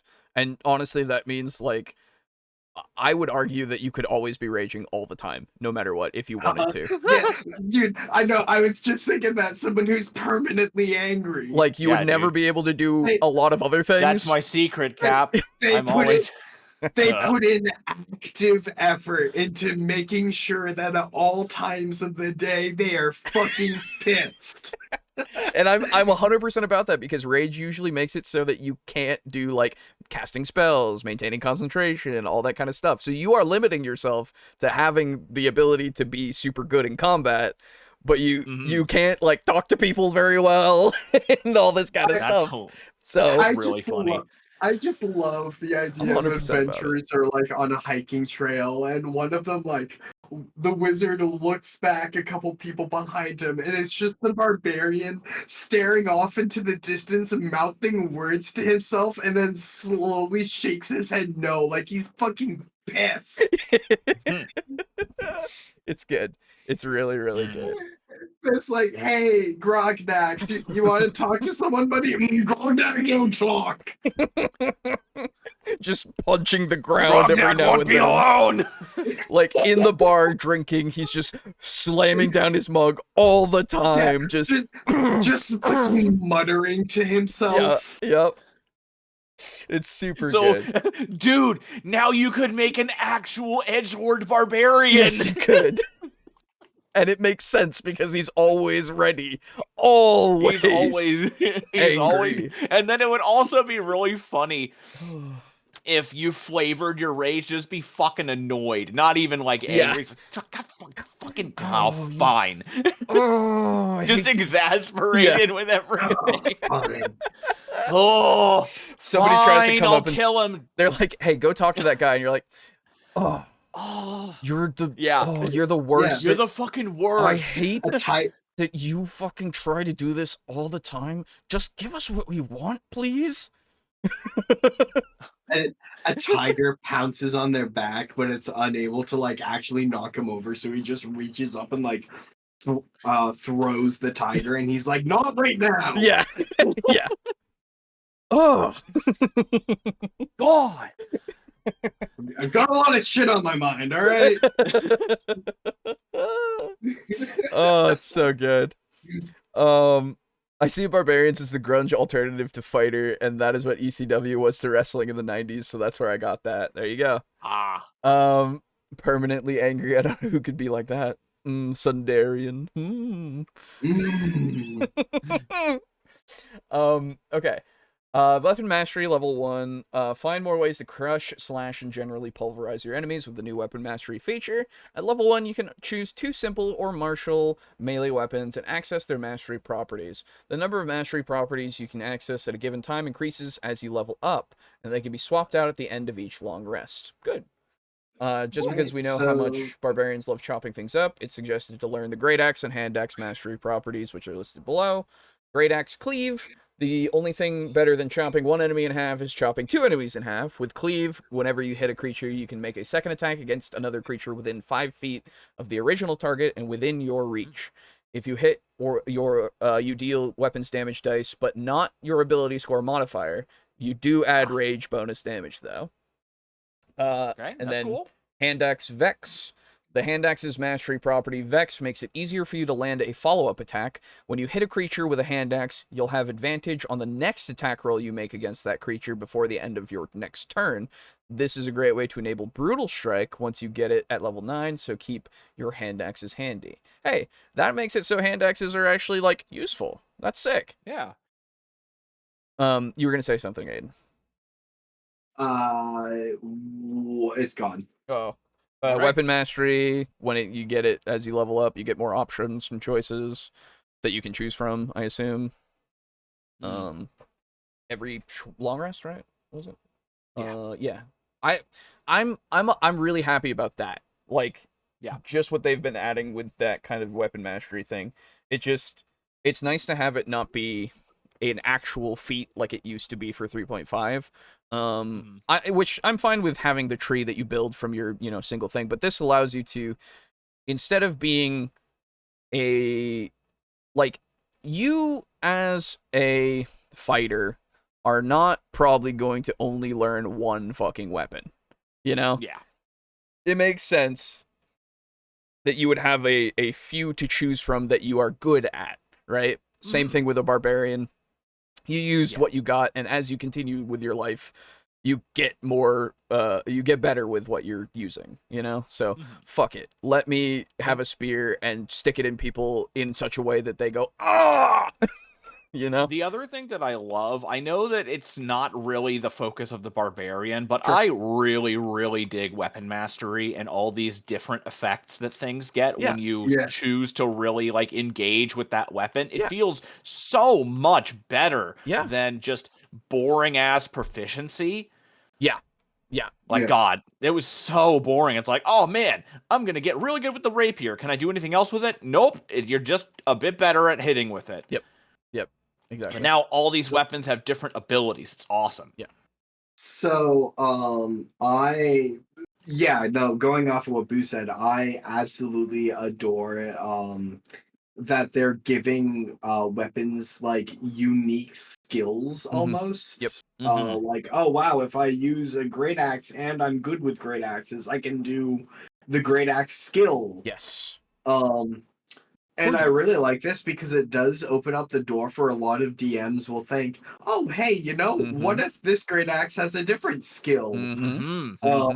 One of my favorite weapons when I was playing a paladin was a sword that was based off of Artorias' sword and allowed you to do the Dark Souls flip over. Cool. And it was pretty fucking neat, especially when I was an Aasimar and I was flying around and was doing that attack versus dragons in flight. And that would send them crashing down to the ground where they would take fall damage. Exactly. Yeah. Real good. Now, with that being said, although I absolutely adore all of these weapon masteries, I'm not too sure how about Vex I am. Because it's good, yeah, but it's literally just what fighters get as part of their class specialty, and I'm not sure if we should be giving out their class a level 9. What they get at level 9, I think fighters do, of if they miss an attack, any additional attacks are advantage. That way they can be oh, this attack was for research. I see. Yes, I see what you're saying. I'm not too sure we should just be giving that away on hand axes. Well, so that's for missing. Yeah, this is when you hit, and it just makes it so you. Oh, it hits. Yes. Oh, when you hit a creature with a hand axe. Okay, never mind. Yes. Okay, I thought it was when you missed. With No. the hand axe. It's only when you hit you get to do and it will continue to let you get that advantage. I assume, which is good to just, and especially when the hand axe itself is a D6. It's not, and it's only for the the hand axes, not for anything else. Exactly. Whereas the fighter, it can be for any weapon. Exactly. Dude, as a barbarian, that means I'm going to be taking my hand axe out from my belt. Yes. Lopping it into an enemy, dropping it, taking out a new weapon, and then hitting them with improved critical. That's exactly what it's looking for. Or brutal strike, rather. Yes. That is exactly what it's for sure. That's awesome. Yeah, it works for me. I like it a lot. Because how are they getting so many hits? This is crazy. They're actually doing really good. Yeah, I'm glad. It's almost like they've had 10 years to do this, and they've kind of taken what 5e has and they go, okay, we can put we can actually add to it, officially add to it, because everybody's like, oh well, we'll just add things to it because we want these other things, and they're like, oh, you want those other things? Oh yeah, we can put those other things in there. Yeah. No, I'm glad. I'm fine. I'm really glad about it.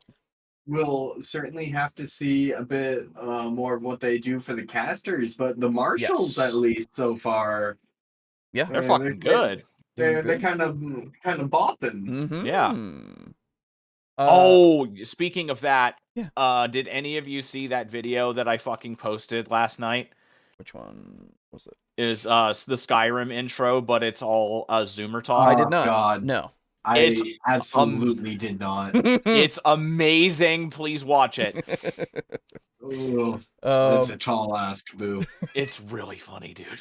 And also, what's crazy is that the voice acting is fucking perfect because they did it with AI, but Oh, yeah. it sounds exactly like Rayloff or whatever the fuck his name was. Okay, gotcha. Mm.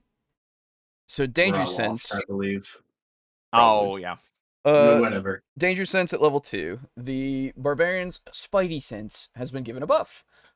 Previously, you'd have to be able to hear or see fireballs streaking towards you in order to gain advantage on your subsequent dexterity saving throw. Now you can dodge effectively even when blinded or deafened. Sure. Yeah, I like it. Okay. Yeah, I mean, that's fine. Yeah. Everybody used it that way anyway, so Yeah. I was gonna say. works. Subclasses at level 3. Barbarian subclasses include the Path of the Berserker, Path of the Wild Heart, Path of the World Tree, and Path of the Zealot. Path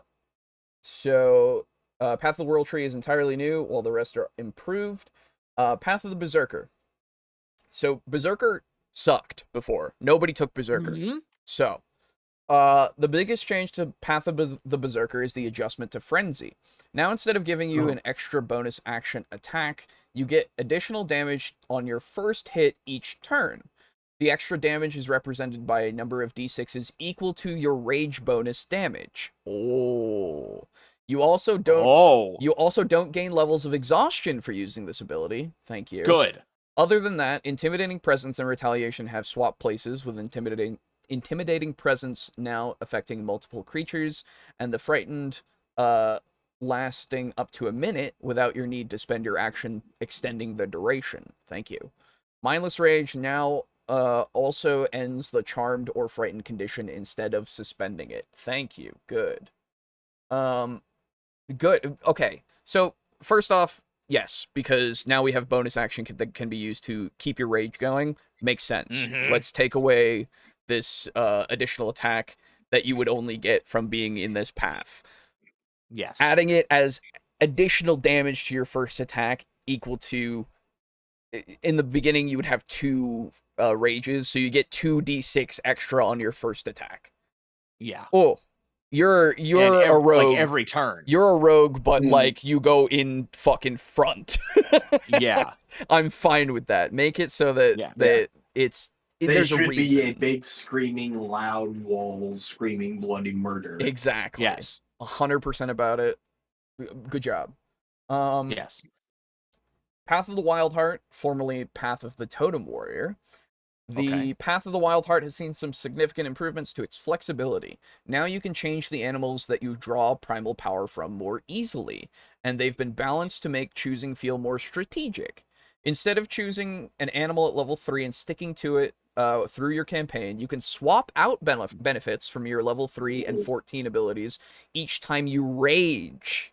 The more passive abilities you gain at level 6 can be changed out whenever you finish a long rest. Yes. I really like that. I'm going to do an eagle rage. Exactly. Yeah. Make it more modular. I'm 100% about that. Yes. Mm-hmm. Because, like, why wouldn't you? And especially now changing it to calling it the Wild Heart. Yeah, you're just following all the animals, right? Like, you don't have to do just the one. You're fucking Udyr. Yes, you are. Yes, 100% you are. Yes. Okay. Path of the World Tree, the new one. With this subclass, you can dish out temporary hit points, shift enemies around the battlefield, increase your reach, and the versatility of your weapon mastery properties, and, as the subclass's capstone, teleport around the battlefield with your allies. Hello. Okay. That makes sense, I guess, because World Tree, Yggdrasil, it connects to everything. I get what that means, but... Huh? That's kind of weird. That one feels a little out of left field. Yeah. I'm too sure calling it the world tree was the play. No, I don't think However, so. this does seem like a very fun subclass. Yeah, it seems neat. Yeah, because it's effectively like tank barbarian, Yeah. like Yeah, an actual it's- tank. It's Yeah. tank barbarian where you decide, like, you are a controller, basically. Exactly. Yes, Right. that's a You're good way a to t- put it. A A controller tank tank. battlefield controller that is able to reposition at will. Yeah. With party members as well. Yeah, Yeah. as a party cap or as a level 20 capstone, but like yeah. Yeah. Like I'm fine with it. At least it's a very brief description. It doesn't give me much, but it sounds interesting, and I would like to see it. Absolutely. Yeah, And I would like the to idea of play it at for least a. once. Yeah, I like the idea of it for being a barbarian. I like that it changes the playstyle a bit if you want to be that way. You know. Yeah. Given that like I've never played barbarian, I find it pretty notable that when I see this, I go, "Ooh, I want to play that." Path of the Zealot. Originally introduced in Xanathar's Guide to Everything, this Radiant subclass has had a glow up. Oh, good, because it kind of sucked. Its Warrior of the Gods feature now helps you stay alive by giving you a pool of healing dice you can roll as a bonus action, rather than making it easier to bring you back from the dead. Okay, good. This is also reflected in the Rage of the Gods feature, which replaces Rage Beyond Death and gives you a fly speed, damage resistances, and the ability to expend a use of your rage to prevent you and your comrades from dropping to 0 hit points. Damn. Oh, You can be so angry that someone else doesn't die? Yeah, it's because you're technically... Get the fuck up! Yeah, right? It's because you're technically following a god zealously to the point of being, you know, I don't know, able to yell at your god and say no. Yeah, that's really weird. The Zealot just seems an angrier paladin. It does, and it gives me pause. I'm glad that you can, instead of, like, the stupidest thing was literally, oh, you're just easier to bring back from the dead. That was the worst thing about it. I'll find what it was, because I just need to see what it said originally. Path of the Zealot. Thank you.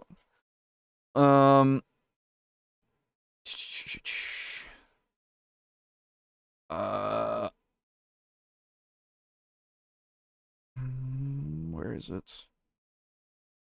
With a fly speed and an ability to expend rage in order to keep people from dropping to 0 hit points, that turns you into like a not quite healer. Yeah. Yeah. Here it is. At 3rd level, when you get it, your soul is marked for endless battle. If a spell such as Raise Dead has the sole effect of restoring you to life, but not undeath, the caster doesn't need to make material components to cast the spell on you.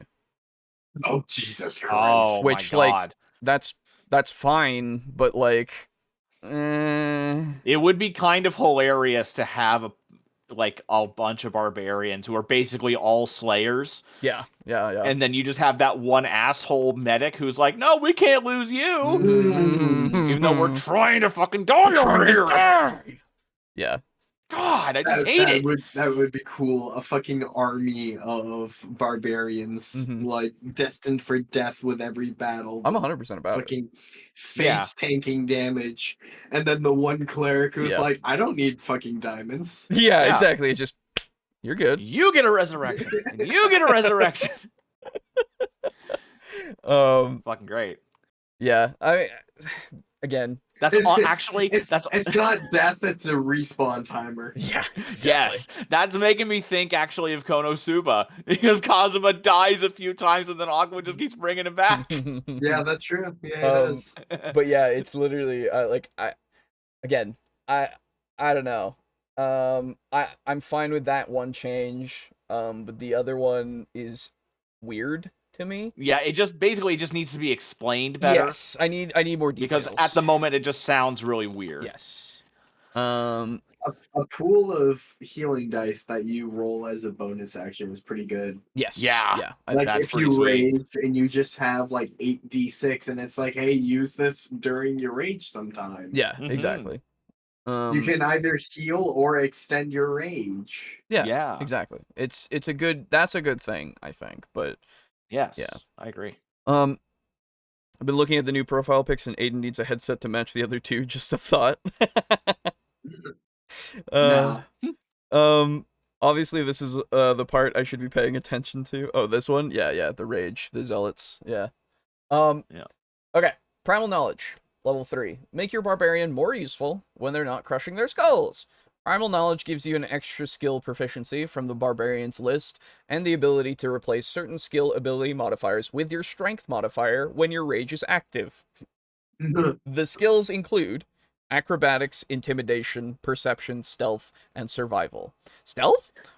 Perception. He's so angry. God, I'm so He's fucking angry. I can see them. It's like the green text of "You didn't see shit." Yes. This means that you can now fly into your rage and use your fury to sneak into places, perceive things more easily, and do complex calisthenics. Talk about an I'm all-terrain sorry? rage. Yeah, no, that's just these are their fucking flavor text shit. But, No, okay. I know, but how? What?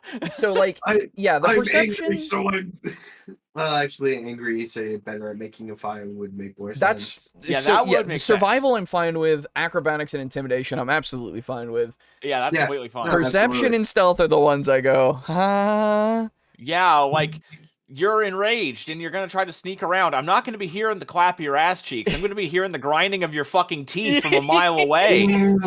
That's right. That's what I'm thinking. Exactly. Like, I'm so angry I can, like, put my feet in better positions so that I don't make as much noise, which is a careful action to do. Yeah, that's you know? really, like, this is where they're starting to lose me. Yeah, I don't know. Like, this is dumb as fuck. That's a very strange thing to do, for sure. Yeah. Okay. Instinctive Pounce. Level 7. When you gain this ability, you can move up to half your speed as part of the same bonus action you take entering a rage. Excellent way to ensure you're in the front ranks when you clash with enemy forces. Yeah, that's fine. Yeah, that's good. That's fine. No, that's fine. Brutal Strike, level 9. This ability replaces the 2014 Barbarian's Brutal Critical in favor of more strategic use of your Barbarian's resources. Using Brutal Strike, you can forego advantage on one of your strength-based attacks in exchange for more damage and a selection of debuffs you can impose on your enemies. The advantage could be gained through reckless attack, or it can be enabled by attacking a prone enemy, and of course through Vex with your hand axe, right? The only condition is that you can't have disadvantage on the roll as well. If you gamble correctly and still manage to hit with your attack, you gain an extra 1d10 damage and can choose either Forceful Blow to send your target flying 15 feet away from you, then you can follow up and move half your speed towards your target without provoking opportunity attacks, or Hamstring Blow. Reduce your target speed by 15 feet until the start of your next turn. Despite usually having 2 hamstrings, a creature can only suffer from 1 hamstring blow at a time. Both options can be incredibly useful in specific situations. Forceful Blow is great for sending enemies off cliffs or into environmental hazards. It doesn't say they have to make a save or anything, so we've got another push situation, boys. In fact, better. It's 15 feet, not 10. Yeah, and it lets you immediately pursue. Yep. But you have to follow them off the cliff, so it's fine. Just maybe don't follow them in afterwards. There you go. Yep. It can also be used to knock an enemy away from one of your less tanky party members. Hamstring Blow, on the other hand, can be crucial for locking down fast targets and keeping them within reach until you can finish them off. Who can do reckless abandon, strategic, blah blah blah. Okay, so it really seems that what is this, D&D 5.5? Yeah, it's 5.5. It really seems Battlefield Control is the meta of 5.5. Yeah, it really does. It seems like it is. Which I'm fine with them making it more tactical. That's good. It at least helps for me. make battles more dynamic. I super enjoy it. Yeah, especially as someone who likes putting in like hazards into his stages. Yeah, it will make things feel a lot more like it will stop these accusations of I only do one thing at a time. You know, Yeah. like, because you have so many options that are now built in that they can't ignore. Because they don't have to come up with them necessarily. The classes are literally balanced around like the presupposition of you will be controlling the battlefield. Exactly, which I think is good, especially now that people who like at this point 5e has gotten so many people into it that now adding this additional small bit of strategy that wasn't there in the base rules will be something that they can just slide right into, which is fine. I like that. Yeah. I was gonna say something very similar of like I've gotten a lot of people into D&D, and something I've noticed is that every new player, when they first start, they're like, oh boy, I don't want to ruin the battlefield for everyone else in the party. So they get really meek, and they're like, oh, I'll walk up and I'll do my stab and I'll retreat, I guess. And I'm like, what about pushing the enemy into the river? And they go, oh, I don't know. Yeah, exactly. So with having this as like baked in of like, no, you are meant to be able to do this, it like will encourage players to more actively like switch things up. Yes. And I enjoy that. And honestly, as a benefit overall, since this is one of the most popular TTRPGs, it'll get people to get that into their head more often for more things, right? Like it'll be a nice domino effect, I think. Which will be good. What if Sly Cooper got his stealth from his anchor? Sly Cooper, and I thought of Sly Cooper, and now Dimitri's music is stuck in my head again. That's fine. That's good. Anyway, Relentless Rage, level 11. We heard you like tanky builds, so we made your tank. Okay. Previously, when you succeeded in a Constitution saving throw after getting knocked to 0 hit points, this ability would bring you back to 1 hit point. Now you go back up to twice your Barbarian level in hit points. Seeing as you don't lose your rage until you get incapacitated, you effectively have twice as many hit points thanks to damage resistances. Right, of course. Tack on the fact that this continues to happen until you fail your Constitution saving throw after dropping to 0 hit points, and this means you could trigger this ability multiple times per long rest, resulting in dozens of extra hit points. This will effectively make you the Black Knight from Monty Python, able to shrug off. Yes, okay, thank you. Yeah, sure. Nice. Yeah. I nice mean, and simple. It seems pretty fucking good, It's- but it is a level 11 skill, so like yeah, no, exactly. At that point, So you'll never see it. yeah, exactly. At that point, we'll never see it, and also, so why should I be concerned? Yeah. This is a nice skill. Too bad I'll never use it. At this point, what a nice skill in theory. And like I'm 100% okay with the fact that barbarians would just keep fighting until they actually die. Like that, at least thematically, also makes sense to me. You know. Yeah. It's very world eatery. Yeah. Yes. Yeah. Barbarians have always been very corny. Yes. Oh. And that's not it's not the intended pun. Yes, of course. Improved Brutal Strike at level 13. Get even more recklessly strategic. Now you can choose from 2 additional options when you hit a creature using Brutal Strike.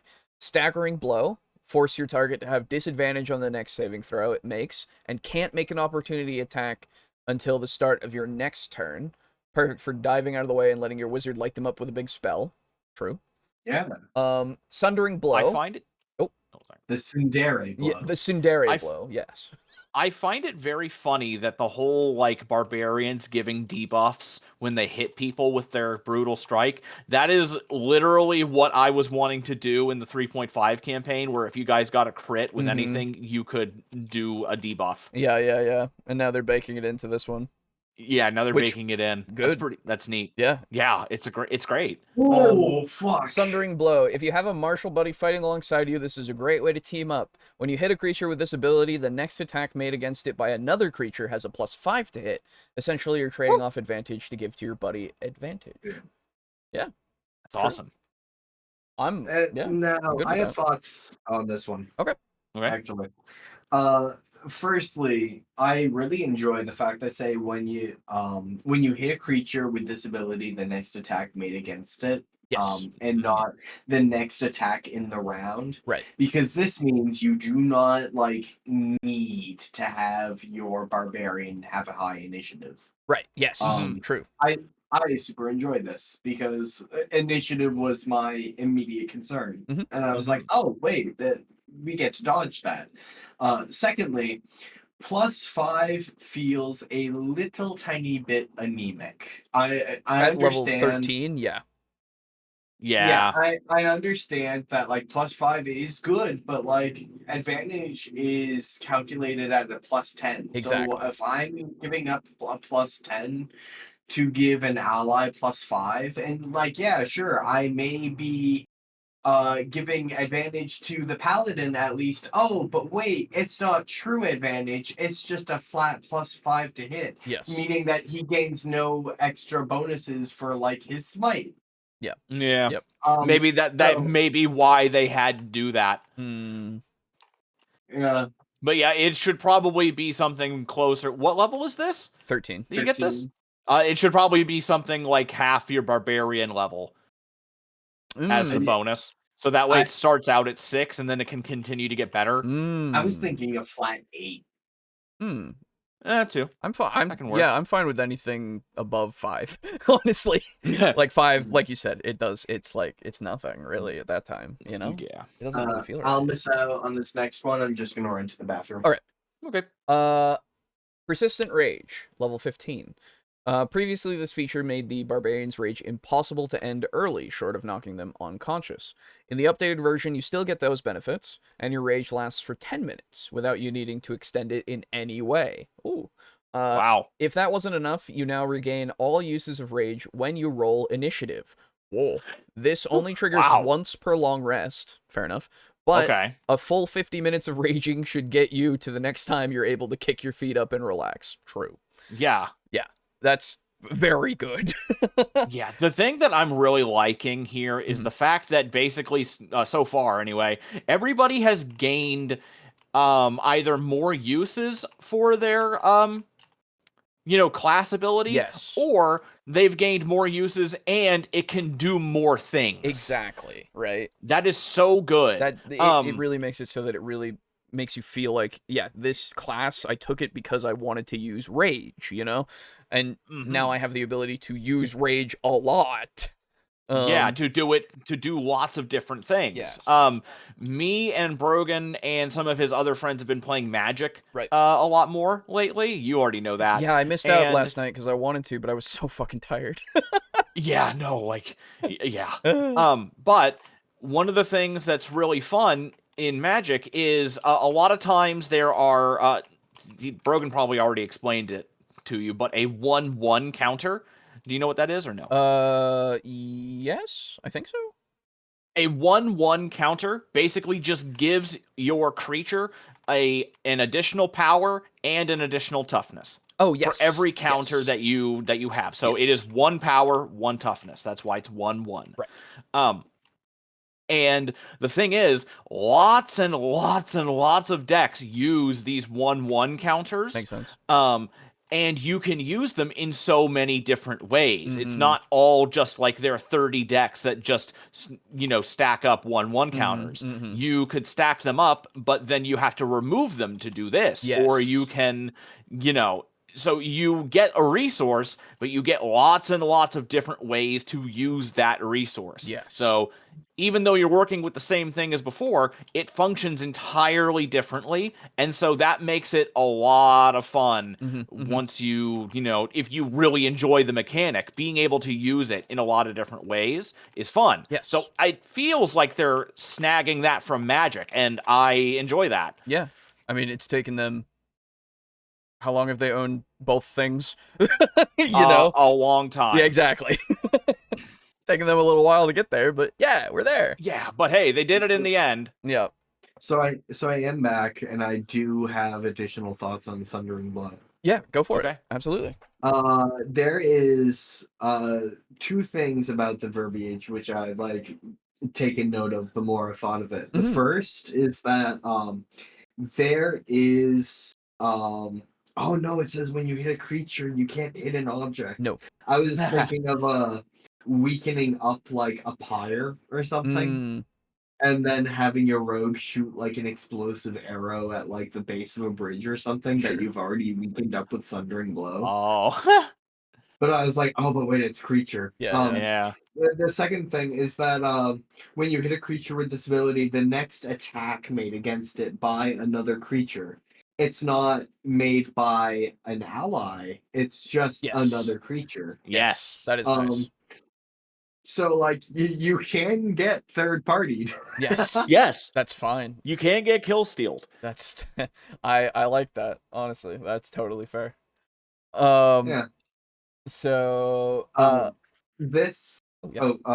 I just I wanted to say, like, in summary, Mhm. I do really like the idea that you're giving a +5 to hit as like it sets it gives a lot of setup potential. But like we have so much setup potential already baked in to like paladins, fighters, barbarians, like they all have a displace already. So like having a Sundering Blow and setting up the, oh wow, my fighter now has +5 so he can knock him off the ledge, feels a bit less like it matters when you already as a barbarian had Forceful Blow. Yeah. I would be curious to see what tech people come up with to see if Sundering Blow turns out to be good. I think 5 seems a bit small. That's what I'm saying. I really see it as more like, I don't know, this is fine, right? Like it's a benefit regardless, but I don't see it getting use as much as it might. You know, it might have had it been a little bit higher of a flat bonus. Yeah. Try twice your strength modifier. Ooh, yeah. That'd be good. Yeah. Yeah. So yeah, the other one that you missed off is just persistent rage does everything it did, and also when you roll initiative, you get all your rage back once per long rest. Cool. And it lasts for 10 minutes without needing to extend it. That's pretty good. Yep. Pretty fucking good. Improved Brutal Use Strike. that rage currency. Exactly. Improved Brutal Strike, level 17. This improvement to your Brutal Strike doubles the damage dealt from 1d10 to 2d10 and allows you to inflict 2 different Brutal Strike effects each time you hit. Hey. This allows you to combo effects like sending an enemy flying into a blade barrier with disadvantage on their dexterity saving throw, or perhaps you hit a creature with a thrown hand axe and use Forceful Blow to send them 15 feet away, and Hamstring Blow to reduce their speed by 15 feet. Then step back a couple of feet and ready your next hand axe. True. I'm 100% about making it so that I can continue to just fucking bounce shit off these guys. Absolutely. Yeah, that's really fucking good. And then Epic Boon, which they recommend, is the Boon of Irresistible Offensive. This boon of epic proportions starts by allowing you to increase your strength or dexterity by 1 up to a maximum of 30. You can also get the ability to overcome resistance to bludgeoning, piercing, and slashing damage with your attacks. Finally, that's cool. When you roll a 20 on the die for an attack roll, you get to deal damage equal to the ability score that you use to make the attack, which will likely be at least 25 when you gain access to Primal Champion at level 20. Now that's a critical hit. Yeah. Wait, what? Roll a 20 on the die for it. You get to deal damage equal to the ability score. Oh, yeah. Fuck. Yeah. So damn. I don't know why. I heard like you get to deal damage equal to the ability score, and it became you get to deal damage equal to the modifier. And I was like, wow, no. Who gives a fuck? No. Yeah. That's cool. It's really, really good. So yeah, that's a good one for sure. All right, barbarians. Also, something that I find curious is they say that your strength will likely be 25 when you gain access to Primal Champion at 20. Yep. So they are expecting stats to go above 20. Yes. In this. Well, they have. Here we go. 5-5. Yeah, Primal Champion says your limit for Strength and Constitution is now 25. And then I guess, for these boons, they probably make it so that you can get up to a maximum of 30 because of them, or something. Yeah. But yeah, so looks like power creep, boys. That's right. Mm-hmm. Well, I mean, you used to be up to what, level fucking 40 in 3.5 and get your fucking everything up to whatever. So they're just bringing it back, which is fine. Yep. I'm fine with ridiculous numbers. Pathfinder's been doing it just fine for years. Yeah. And 4E. Yeah, and 4E. Yeah. There's another one. Exactly. All right. First of the spells casters, here we go. Wizard time. How many classes are there that have been released? Is all of them? This is so we have fighter, paladin, barbarian, wizard, ranger, warlock, rogue, and Circle of the Moon druid. Interestingly enough. Jesus Christ, we're gonna be here all night. We're gonna be here for a little bit. Yeah. I thought it was gonna be like 4 or 3. Yeah. No. So wizards. That's why I'm only going for the stuff they changed, really. Ah, yeah, fair. Spellcasting at level 1. The wizard spellcasting feature hasn't seen a huge number of changes, but has certainly received some quality of life improvements. The most immediate difference you'll notice is that wizards no longer use their intelligence modifier plus wizard level to determine their number of prepared spells, instead referring to a fixed value listed on the wizard table. Okay. Pulling a page from Igwil's spellbook. What? The cantrip formula's optional class feature from Tasha's Cauldron of Everything is now a core spellcasting feature. Also, spellbooks receive a bit of love, with more defined properties, the ability to be used as a spellcasting focus, and are now impossible to read by anyone but you without the use of Identify. Lastly, Ritual Caster is no longer included as a spellcasting feature. Instead, spells with the ritual tag can be cast as a ritual as long as they're prepared. Nice. That's useful. Yeah. Ritual Adept, level 1. The 2024 wizard still gets special treatment in the ritual department, as seen in their other level 1 feature, Ritual Adept. As long as a spell with the ritual tag is in your spellbook, and you read the spell from your spellbook, you can cast it as a ritual without needing to prepare it. Cool. Pretty good. Neat. Scholar at level 2, the 2024 wizard has become much more multidisciplinary and can gain expertise in one of the following skills that they're proficient in: Arcana, History, Investigation, Medicine, Nature, or Religion. Sounds great to me. Yeah, more skills. Yes, please. They should be smart boys. Absolutely. Level 3, they now pick their subclass at level 3, but an extra level of study has paid off. Their Savant features now allow them access to 2 free level 1 or level 2 spells of their associated school, rather than a reduction of cost and time when copying new spells. Thank you. Additionally, thanks to the new Savant feature, they get to add a spell from their chosen school to their spellbook each time they unlock a new level of spell slot in the wizard class. Abjurer, formerly the School of Abjuration. You'll notice that the Abjurer's signature Arcane Ward feature has had its language clarified, and you can refill it directly as a bonus action by expending a spell slot. At level 10, Abjurer wizards get a new feature called Spellbreaker, granting them counterspell and dispel magic as always prepared spells, the latter being able to be cast as a bonus action. Whoa. Woo! But the real standout of this feature is that if you use either spell and fail, no spell slot is consumed. Oh. Whoa. God damn. Yeah, Abjurer is fucking good. Okay. Yeah. Now, he's been eating his Wheaties. I'm more fine with this being something that doesn't get consumed, because as a specifically abjuration wizard, and you specifically have been studying how to do abjuration itself, you should at least have the knowledge and the power over such a school of discipline to make it so that you at least don't lose the spell slot, because it's like, this is something I've practiced all the fucking time. I know how to do this. This is my whole being. Exactly. This is mundane to me. It's fine. Yes. Also from a far from afar, Boo's other arm looks like a trunk. I like it. Yep. A little bit.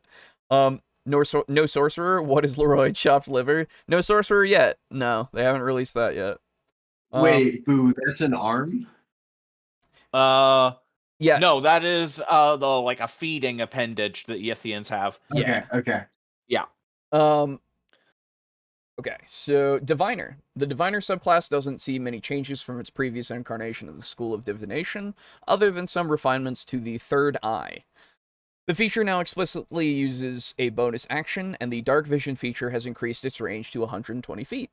The See Invisibility option now allows you to cast the See Invisibility spell without using a spell slot, and Ethereal Sight has been removed.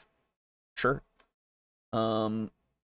Sounds fine to me because the divination stuff was really good when it was what it was, so I'm good with it. Evoker. The most explosive wizard class has seen potent cantrip and sculpt spells swap places, with the former now applying half damage on missed spell attacks, as well as successful saving throws against your cantrips. Beyond this, the subclass is largely unchanged from the 2014 Wizard School of Evocation. Fair enough. There's not much to change from that, but I'm glad that it makes it so that you can do half damage. That's actually great because you're kind of all about the damaging spells. And every time something, you're gonna blow people up, and every time something saves against my 13 DC at level 1, or less, then it's like, but well, I'm done. At least now I'm actually still doing something. Thank you. Yeah. Illusionist. Despite a multitude of improvements, the first you'll notice is Improved Illusion, which replaces Improved Minor Illusion. This allows you to ignore verbal components for illusion spells and increases the range of certain spells. Thank you. There you go. At level 6, Illusionists get the new Phantasmal Creatures feature, which grants Summon Beast and Summon Fae as always prepared spells. These can be cast as illusion spells, which summons a modified version of the creature, and also allows a free casting of each once per long rest. Finally, Illusionary Self can be restored by expending a level 2 spell slot without requiring any action. Hey! Okay, so the Illusionist very much is like just a fucking weirdo. Yeah, I like it. I'm glad. I'm glad for it, honestly. Yeah, that's what they should have been. Yeah. Memorize Spell at level 5. A new level 5 feature. Wizards can now swap out one prepared spell for one in their spellbook whenever they take a short rest. Thank you. Make it so that I can swap things. Absolutely. Yes. The only other two changes are Spell Mastery at level 18, which is Spell Mastery sees a few minor changes, starting with the limitation that the chosen spells must have a casting time of 1 action. And you can only swap 1 spell at a time rather than both. However, the chosen spells now count as always prepared and can be swapped out on a long rest rather than requiring 8 hours of dedicated study. Thank you. Okay. Very good. And then, of course, the Epic Boon, which they say, hey, you might want to take Boon of Spell Recall. Increase your intelligence, wisdom, or charisma ability score up by 1 to a maximum of 30, and when you cast a spell using a level 1 to 4 spell slot, roll a d4. If you roll the spell's level, the slot isn't expended. That's cool. Pretty fucking good. I actually really like that. So now, what level is that at? That's at level 20? That's at level 19. 19. Okay, so at level 19, what are some of the first level through 4th level spells Fireball. that you would Yeah. Third level. That's fair. I forgot. Oh, yeah, it is a 3rd level. I keep thinking it's 5th level. Disguise Self. Scorching Ray. Scorching Ray. Yes, Scorching Ray is really good. Okay, yeah. Because I was just trying to remember if there were a lot of spells of those levels that would still be useful at level 20 to 19. Lightning Bolts. Yes. Yep. Okay. There are a ton. They're great. Metal. Yep.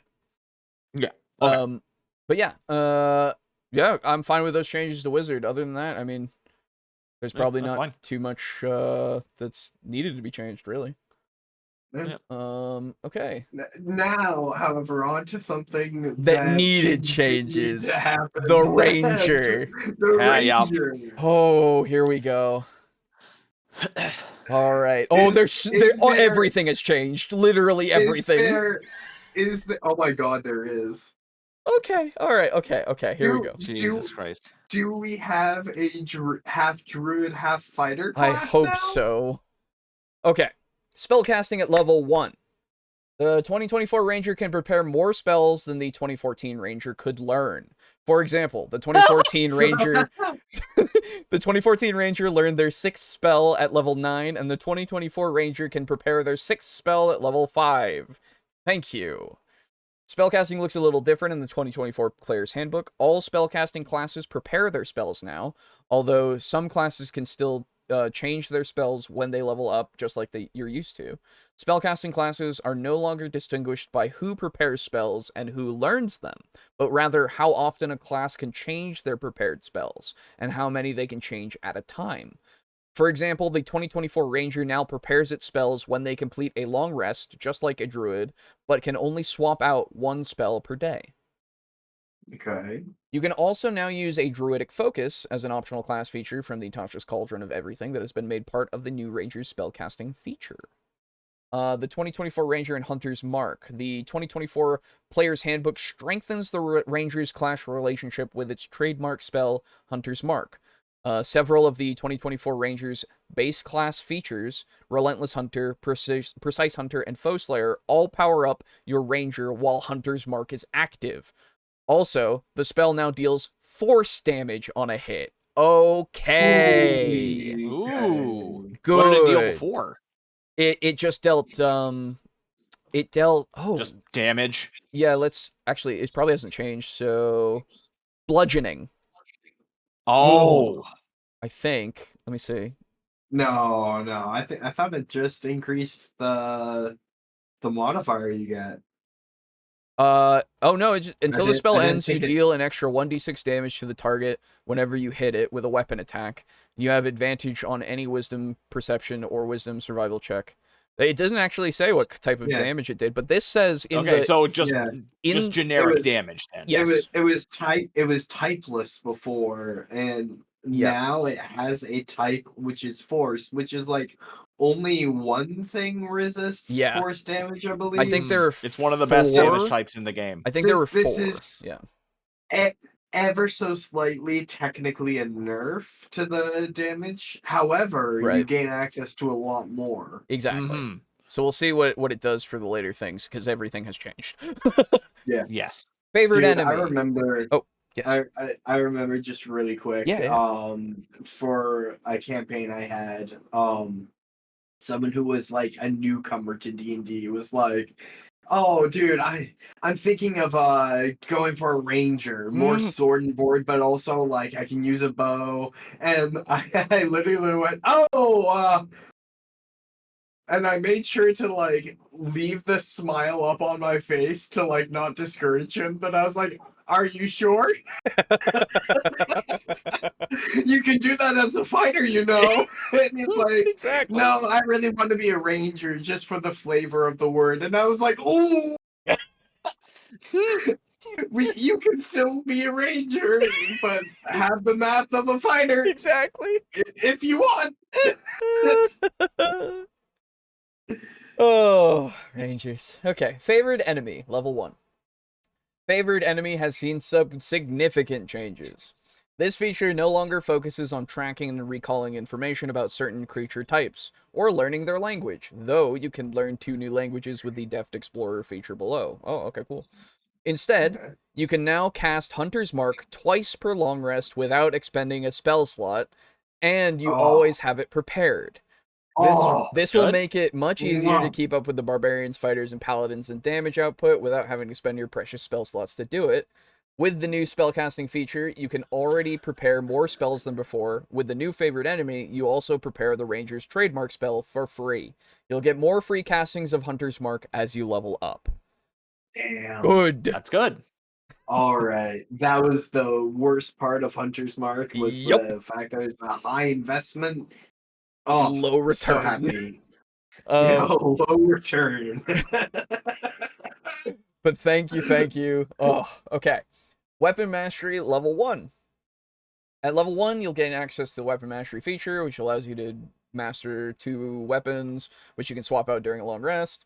Mastery properties make combat as a martial character more exciting, more tactically interesting, and, if you take them as an opportunity to get creative with your battle scenes, more cinematic. Hey!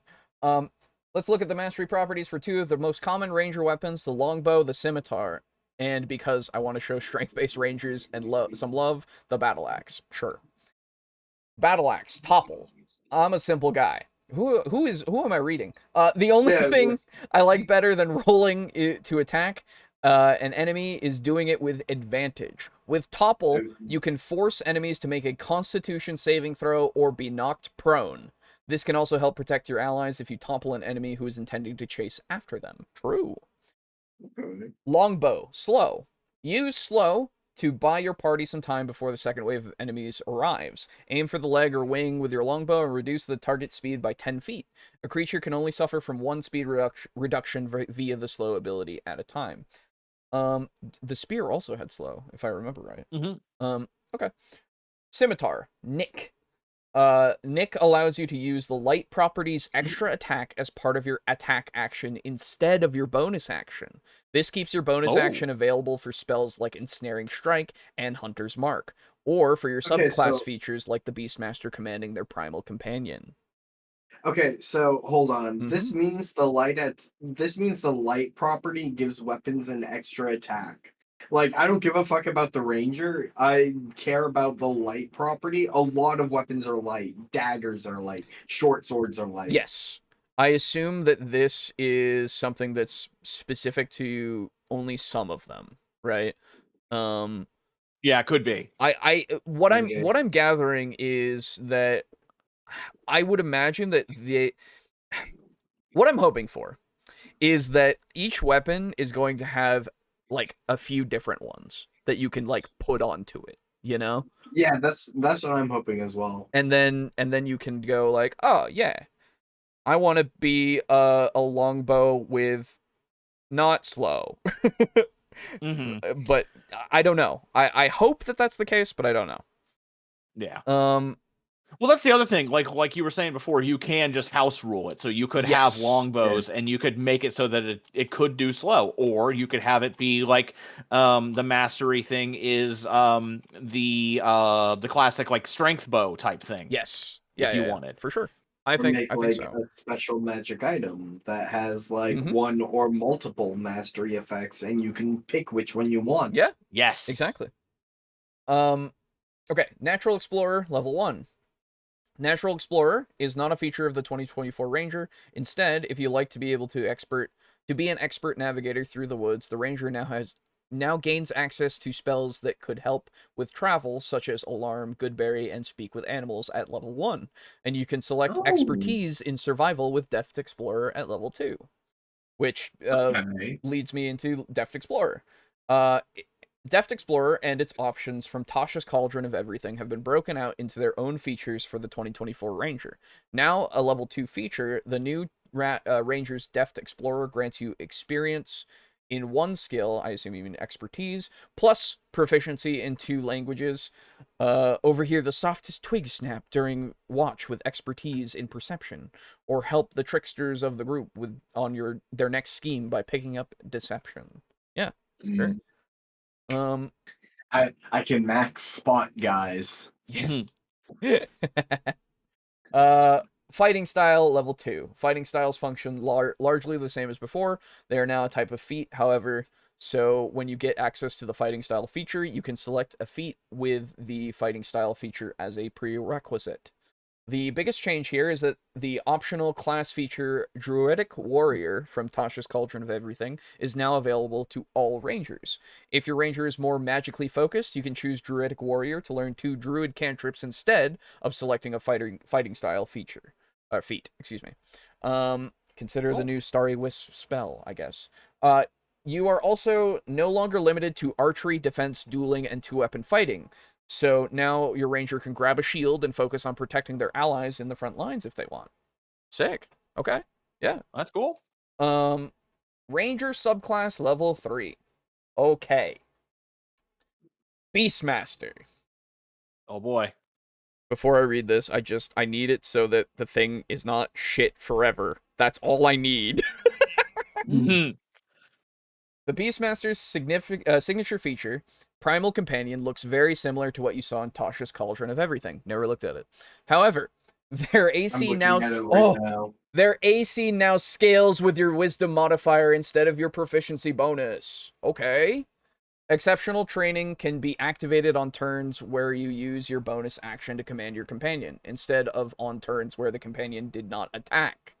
And this feature now lets your primal companion take the dodge action as a bonus action. Lastly, Bestial Fury shares some of the benefits of Hunter's Mark with your primal companion once per turn. Sure. I'm scared still. You haven't told me enough. But okay, you've changed it. Good. Fey Wanderer. The Fey Wanderer is almost entirely unchanged from its appearance in Tasha's Cauldron of Everything. Of course it is. At level 9, Summon Fey is always prepared instead of Dispel Magic. But Dispel Magic now appears on the Ranger spell list, meaning any Ranger can prepare it. Good. You know what? That seems very fitting too for a ranger of like you come across a place of power and you like dispel the magic. Yeah. Mhm. Gloomstalker. The Gloomstalker saw some moderate tweaks. Instead of an extra attack on the first round that deals additional damage, the Gloomstalker's Dread Ambusher now allows them to add extra damage to a hit a few times per day. Stalker's Fury at level 11 was also tweaked slightly to build off of this change, increasing the damage of Dread Ambusher and allowing you to apply an additional effect when you use it. You can make an extra attack on a nearby enemy or frighten your target and creatures within 10 feet of it. Okay. I really like this change. So basically, you know how like D&D was like balanced around the idea of like 3 or 4 combats per day. Yeah. And like no DM ever does that because Yeah. that just doesn't feel fun. Exactly. Gloomstalker, by instead of the first attack every combat, it becomes a few times per day flat, which Yes. means if you have less combats per day, you can just like use Gloomstalker's Dread Ambusher more often in those short like few encounters, which I Yes. really like. Yes. Yeah. It's very nice. Hunter. The Hunter has become more streamlined, with Hunter's Prey and Defensive Tactics granting you 2 options instead of 3. However, you can change those selections every time you take a short or long rest, making you much more adaptable. My favorite change to the new Hunter's lore is the new Hunter's lore at level 3. You automatically know the immunities, resistances, and vulnerabilities of creatures marked by your Hunter's Mark spell. Damn. That's neat. Okay. Yeah. Sounds like some good changes. I would like to. Now, I'm excited. can you go? Are there rules for Hunter's Mark that have been like Not updated? updated. No, not yet. Okay, so we don't know like its range and Yeah. stuff. Whenever I mouse over it, it shows me the D&D Beyond thing, and I don't think that's been updated yet. Okay. Primeval Awareness, level 3. Primeval Awareness is not a feature of the 2024 Ranger. You can still gain greater awareness of the world around you by picking up Expertise and Perception at level 2 with Deft Explorer. You also have more spells now and can swap them more often, so you can access magic like Beast Sense and locate animals or plants more easily.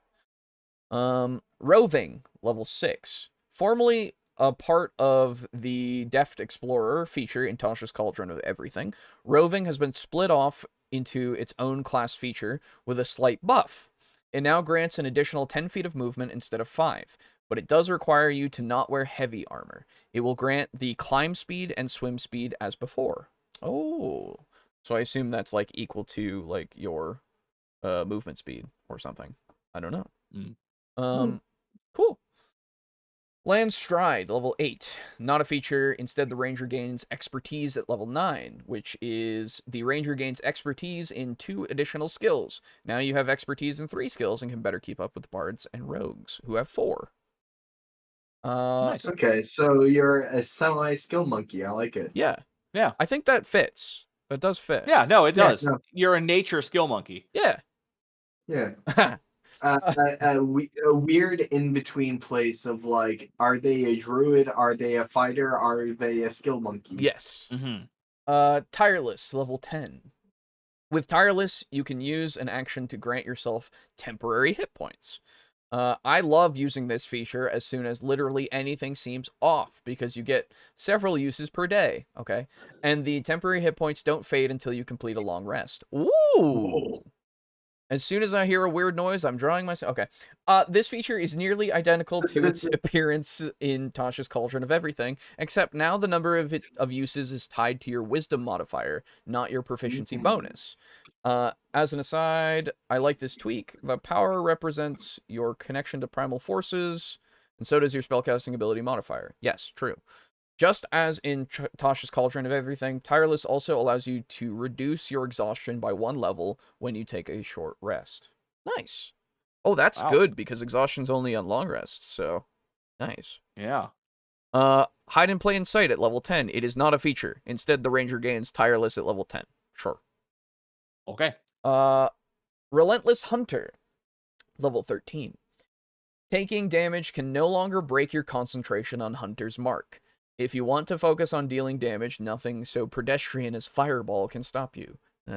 You can now only lose concentration on Hunter's Mark if you become incapacitated or you die. Fine. I like it. Yeah. Yeah. Yeah, losing Hunter's Mark felt stupid anyway. Yeah. So yeah, no, I'm super about the fact that they are Rangers are becoming more efficient in their hatred. Yes. Yes. But could alarm last 8 hours at level 1? That's the hang up. Yes, it could. Couldn't it? Yeah, I thought it lasted like a day. That was the whole. Yeah. I don't know if it was a day, but I do know at the very least, like the whole point was that you casted it on you can. Yeah, I thought so. Beastmaster, that'll be me, I guess. Yes. Me too, to be honest. I love animals. That or a druid. As one should. Yeah. Okay. Nature's Veil at level 14. You can turn invisible as a bonus action. This invisibility lasts until the end of your next turn, granting you advantage on any attack rolls you make during that time. The feature is nearly unchanged from Tasha's Cauldron of Everything, but the number of uses now equals your wisdom modifier instead of your proficiency bonus, just as Tireless. Turning invisible is presumably an act of magic, and the ranger uses wisdom for their spellcasting. That seems a little fucked. It does seem a little fucked. Like, don't get me wrong, I was sad to see Hide in Plain Sight go. But, like, if I have a wisdom modifier of 3 or 4, going invisible 3 or 4 times per day. It is at level 14. No, it is only for a round. Yeah. And it is at level 14, yeah, so it's only for a ways off. And it is level 14. Yeah. I think it's alright. I think this is fine. I think it's alright. Now, did they clarify whether or not it is greater invisibility or like the standard kind? I would imagine the lesser. I think it's just invisibility. Yeah, I don't think it's greater. Okay. Yeah. So you have to stand still. Well, Yes. I will not say more on it until I see if the rogues have something comparable or better. They better have something better. Oh yeah. Vanish at level 14 is not a feature, because Nature's Veil is. Precise Hunter, level 17. If a creature is marked by Hunter's Mark, you have advantage on attacks against them. By this level, you have 6 free castings of the Hunter's Mark spell. So if you want to focus on dealing damage, Precise Hunter will help you slay your enemies. True. Okay. Yeah, just giving a constant advantage on Hunter's Mark. That sounds great. Yep. At level 17, that just, yeah, fuck it. Yeah. At level 17, you have 6 free uses before expending a spell slot, so you are meant to always have Hunter's Mark up. Yep. I like it. Yep. Now, is Hunter's Mark still a thing where you can only have it on one enemy? Or can you have it on 2 if you want? You can have it on one enemy, but upon killing it, you can transfer it onto a new enemy. It's sort of like Vow of Enmity. Yeah. Okay. Feral Senses at level 18. You now have Blind Sight out to 30 feet. Enemy mages slinging spells from behind the cover invisibility aren't safe from you any longer. This isn't new per se. The 2014 Ranger could also perceive invisible creatures within 30 feet, but the 2014 Player's Handbook language wasn't quite as streamlined or easy to understand. These types of tweaks are designed to make players' lives easier. Sure. Yeah. Good. And then the epic boon happens at level 19, and they say maybe you want to take Boon of Dimensional Travel. Increase one ability score up by 1 up to a maximum of 30. And immediately after you take the attack or magic action, you can teleport up to 30 feet. That's pretty fucking good. That's pretty fucking good. Yeah, wow. I would hope so at level 19. Yeah. Yeah. Also, I find it really curious that there is a magic action. Yep. I caught that too. Yep. I assume instead of, like, you get a certain amount of actions potentially, and one of them is attack and one of them is magic, so you can differentiate between which is a mundane thing, quote unquote, and which is an actual magical spell, I guess. Yeah. It's a little weird. I don't know. To see if that gets implemented in other ways. Yeah. Foe Slayer at level 20. Of course, they had to also change their ultimate thing. Foe Slayer, Hunter's Mark now deals 1d10 force damage on a hit instead of 1d6. Between favored enemy giving you free castings of this spell, Relentless Hunter protecting your concentration from being broken, and Precise Hunter giving you advantage on marked targets, the level 20 Ranger is now a master combatant. Really? That's it? They're very clearly meant to be someone who is like hypermobile across the battlefield and flanking away for consistent damage. It's not the best damage, but it's consistent. That is true. That is true. And I really like that. Yeah, it does give them their place. Yeah, because like 1d10 at level 20 still feels a little weak. Feels like it should maybe be 2d10. Yeah. Because 1d10, that's an Eldritch Blast, brother. Yeah, exactly. That's like nothing. Yeah. But it is force damage, so it's not going to be resisted by anything, really. Like, and it is free. And it is free, so... And every turn. Yes, so every hit. Yeah, every hit, every turn from the every hit on a Hunter's Mark to target. Yes. Yeah. Which, at that point, I assume you'd have a few attacks, so... Yeah. Shoot 3 arrows, that's 3d10. Yeah, I see. Yeah, I think it does work out. Now that we kind of talk about it more, it felt a little less before, but now that I'm thinking about it, yeah. Okay, cool. So I'm pleased with the changes that I've seen so far with Hunter, or not Hunter. I do Ranger. certainly hope they give more to Beastmaster because it doesn't seem like a lot changed. There needs to be more done. Yeah, like you need to improve the beasts, and that's kind of the point. Yeah, that was always the point. I hope that when it actually is fully a thing, we see, like, oh, it's gonna be fine. Don't worry about it. You know? Yeah. It won't just die and then be gone forever, I promise. Yeah, right? Because, like, whenever I played a Ranger or a Hunter or whatever in any game, if I have the option to do, like, the animal subclass, I always did that. Same. Yeah. Because, like, it started in World of Warcraft where you can tame the, like, rare animals. Because they looked they had the cooler models. They were so cool. Yep. Yeah. I remember Remnant going for that summoner build. Yeah. There you go. You gain the power to slay foes at level 20. That's right, Shin. I see they upgraded Alarm in 5e. In 3.5, it was 2 hours per level. Oh. There you go. Okay. Thank you. Yeah. Didn't know that. I will be back momentarily. Oh, but this is going to be the Warlocks, brother. Oh my god. Okay. Well, we'll start. Yeah. Not a lot of changes for the Warlocks, it looks like.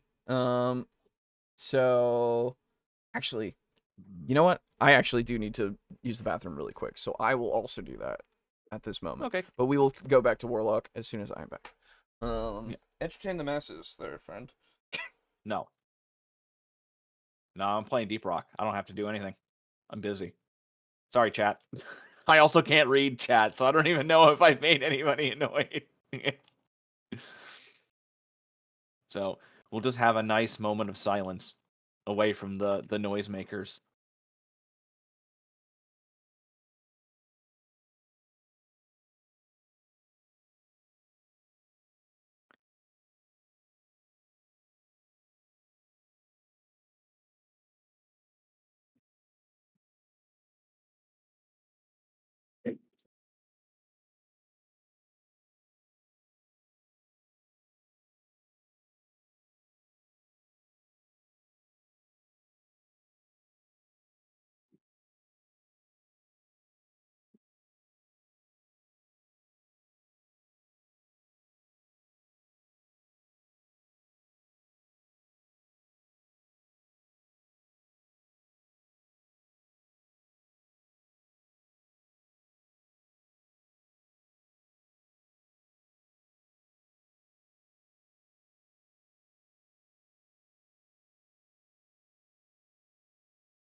Okay.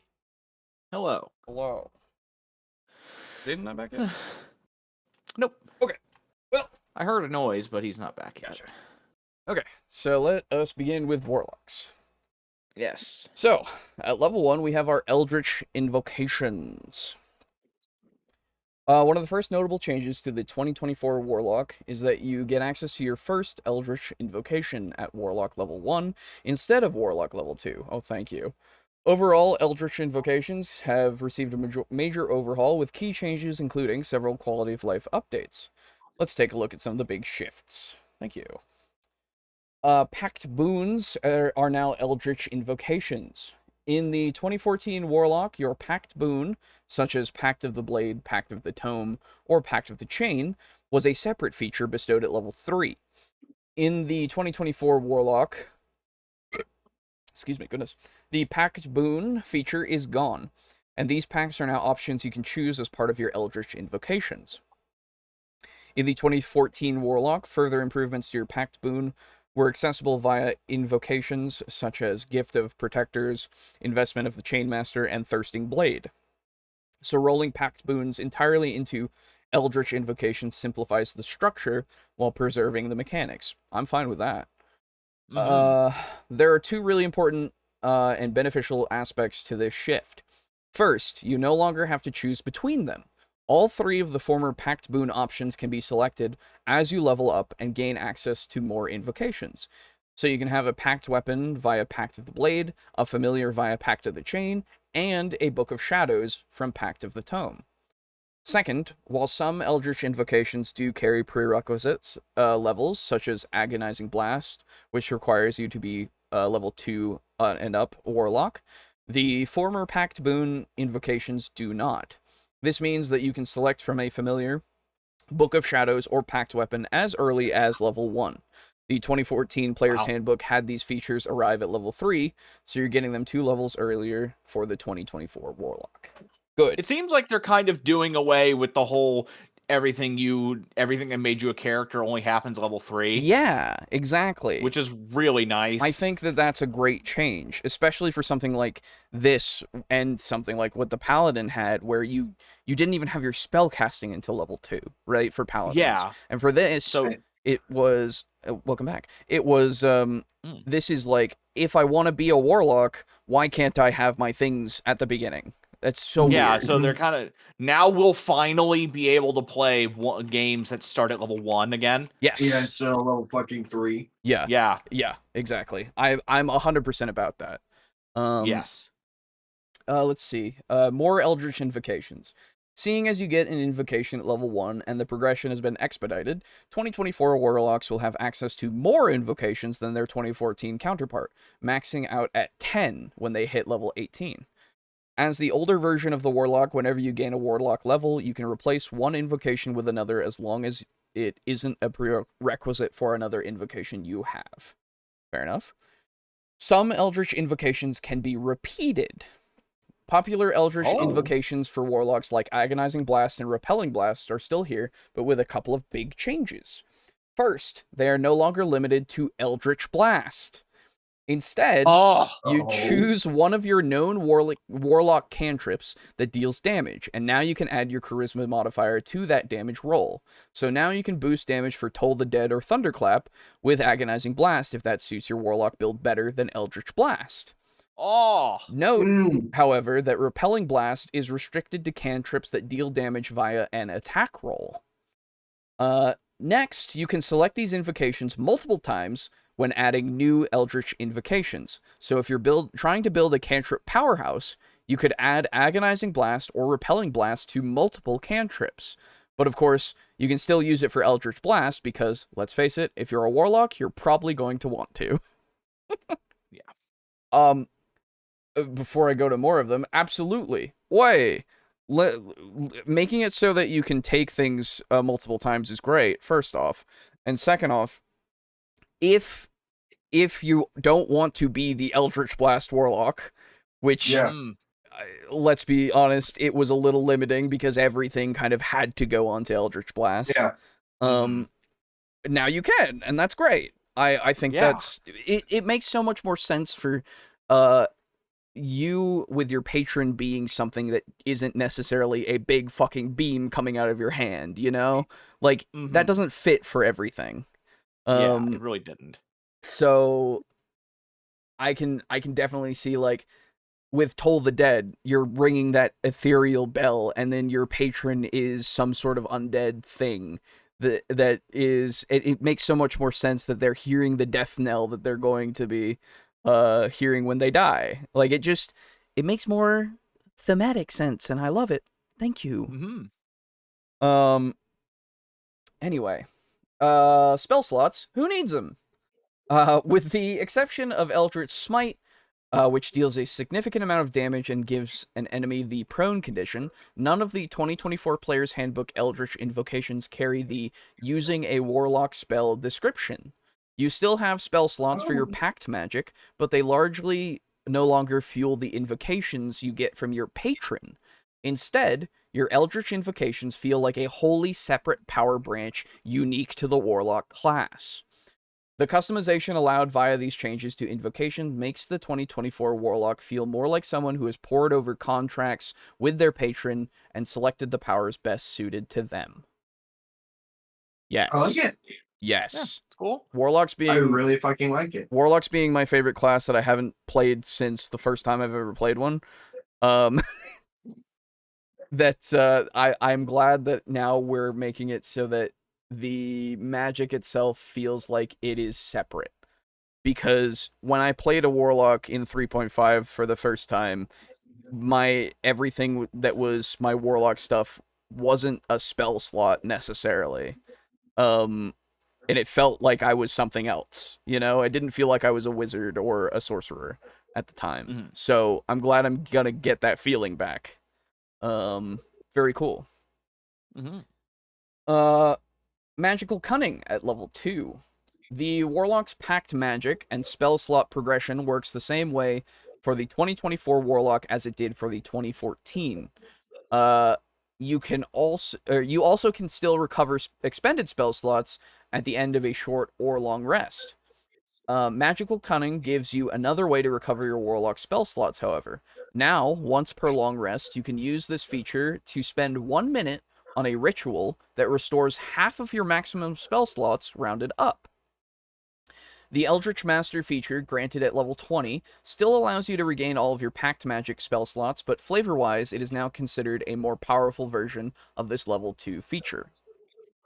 Hey, you make me have to do a cool, weird blood ritual so that I can get half my spell slots back. I will do that. I love it. I will absolutely do that. That's great. And then here's the other thing. Now remind me, warlocks are the ones that like make contracts with, demons, fae, celestials, yada yada yada. Yeah. Okay, yeah. You say blood ritual. It doesn't have to be a blood ritual if you're a fae. Oh, of course. It could be something, and that's really cool. Where you could start flavoring these rituals to be different depending on what kind of patron they have. Sit down and read your Bible. Yeah, sit down, read your Bible, be a good boy, or go out and fucking strip naked and dance in a fucking field of flowers. Yeah, I'm 100% That'd be about super it. cool, man. Or, dude, if you're a fae, imagine you have to do like some exotic fucking drug, and you have to go on a drug trip or some shit.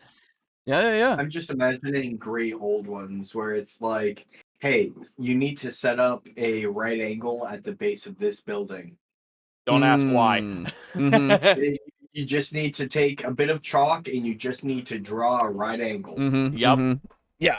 Make it esoteric, absolutely. Yeah, and like that right angle is for like a Hound of Tindalos or something. Exactly. But like drawing right angles is how it starts. Eventually, they're going to be drawing fucking chaos cultist symbols. Like all over the place. Absolutely. It's gonna be fucking. That's really good. The DM can say, hey, I would be all right with you taking even more liberties with your like spell slot restoration if you instead get a tattoo of the symbol that you have to draw everywhere, like just like on your face or something. Yeah. Just like shave your hair off and your half your face and the entirety of your skull is like some weird chaos cultist tattoo. I don't Yeah. know. Yeah. Yeah. That'd be very cool. Timothy, thank you for the suggestion. I changed the title to the new D&D class changes. That does sound better because that makes it make more sense. Yeah. Anyway, what is this? The subclasses. Here we go. At level 3, your 2024 Warlock gains their subclass. While Warlocks used to get their subclass at level 1, this brings the Warlock in line with the other class options in the 2024 Player's Handbook, which will make it easier for a party of players to manage their levels and for a DM to keep track of player advancement. That's what you've been doing with this, and I appreciate that, yes, for the player advancement thing. The Archfey, Fiend, and Great Old One patrons will all received substantial overhauls, updates to their always prepared spell lists, quality of life changes, and tweaks that bring them more in line with their flavor concepts. Good. Archfey Patron. The Archfey Patron subclass leans more into the Feywild nature of your patron. Oh, Misty Step is added to your prepared spell list, and many of the features of this spell class give you extra uses of the spell, along with healing bonuses and damage effects on enemies when you use it. Damn. Whoa! Beguiling defenses has also been updated to reduce damage you take and inflict damage with a reaction. Cool. I like it. That's cool. Celestial. I like that they're continuously like jaunting through the ethereal. Yes. Yeah. Celestial Patron. Celestial Resistance now always grants temporary hit points when you finish your magical cunning ritual or complete a short or long rest. Okay. Sure. They have extra hit points all the time that they did before too. I guess you just get it more often. I don't know. They didn't say they changed it substantially, so. Fiend Patron. Dark One's Blessing now also grants you temporary hit points if someone else reduces an enemy to 0 hit points within 10 feet of you. Oh, thank you. Cool. Instead of once per long rest, you can use Dark One's own luck a number of times equal to your charisma modifier and use Hurl Through Hell again by expending a packed magic spell slot. Good. Dark One's own luck already felt really fucking underpowered. Yeah, so now we can actually utilize it more. That's good. Yeah. Great Old One Patron. The Great Old One Patron has received the biggest changes to any of the 2024 Warlock subclasses, and now is much more heavily focused on the Lovecraftian Eldritch Horror elements of it. Very good. The features of this subclass now are heavily centered on using your patron's powers to curse your enemies and with hex, break their minds with psychic damage, and even unleash abhorrent horrors on the battlefield. Very good. Finally. The abhorrent horrors I'm big into. Yeah. Yep. I can't wait to see what it actually says. Absolutely. Mm-hmm. Contact Patron at level 9. The 2024 Player's Handbook has a brand new feature for Warlocks that ties directly into your role as the recipient of power from a patron. Starting at level 9, every 2024 Warlock has the ability to reach out and contact their patron directly once per long rest. This feature grants you the spell Contact Other Plane as an always prepared spell. You can use the spell once per day to contact your patron without expending a spell slot, and you automatically succeed on the intelligence saving throw required to complete the spell. So go ahead and ask your patron if you can have cake for dinner. You deserve it. Well, thanks. Good. I super am into this. Yes. As someone who played a warlock whose sugar mommy was his patron. Yes.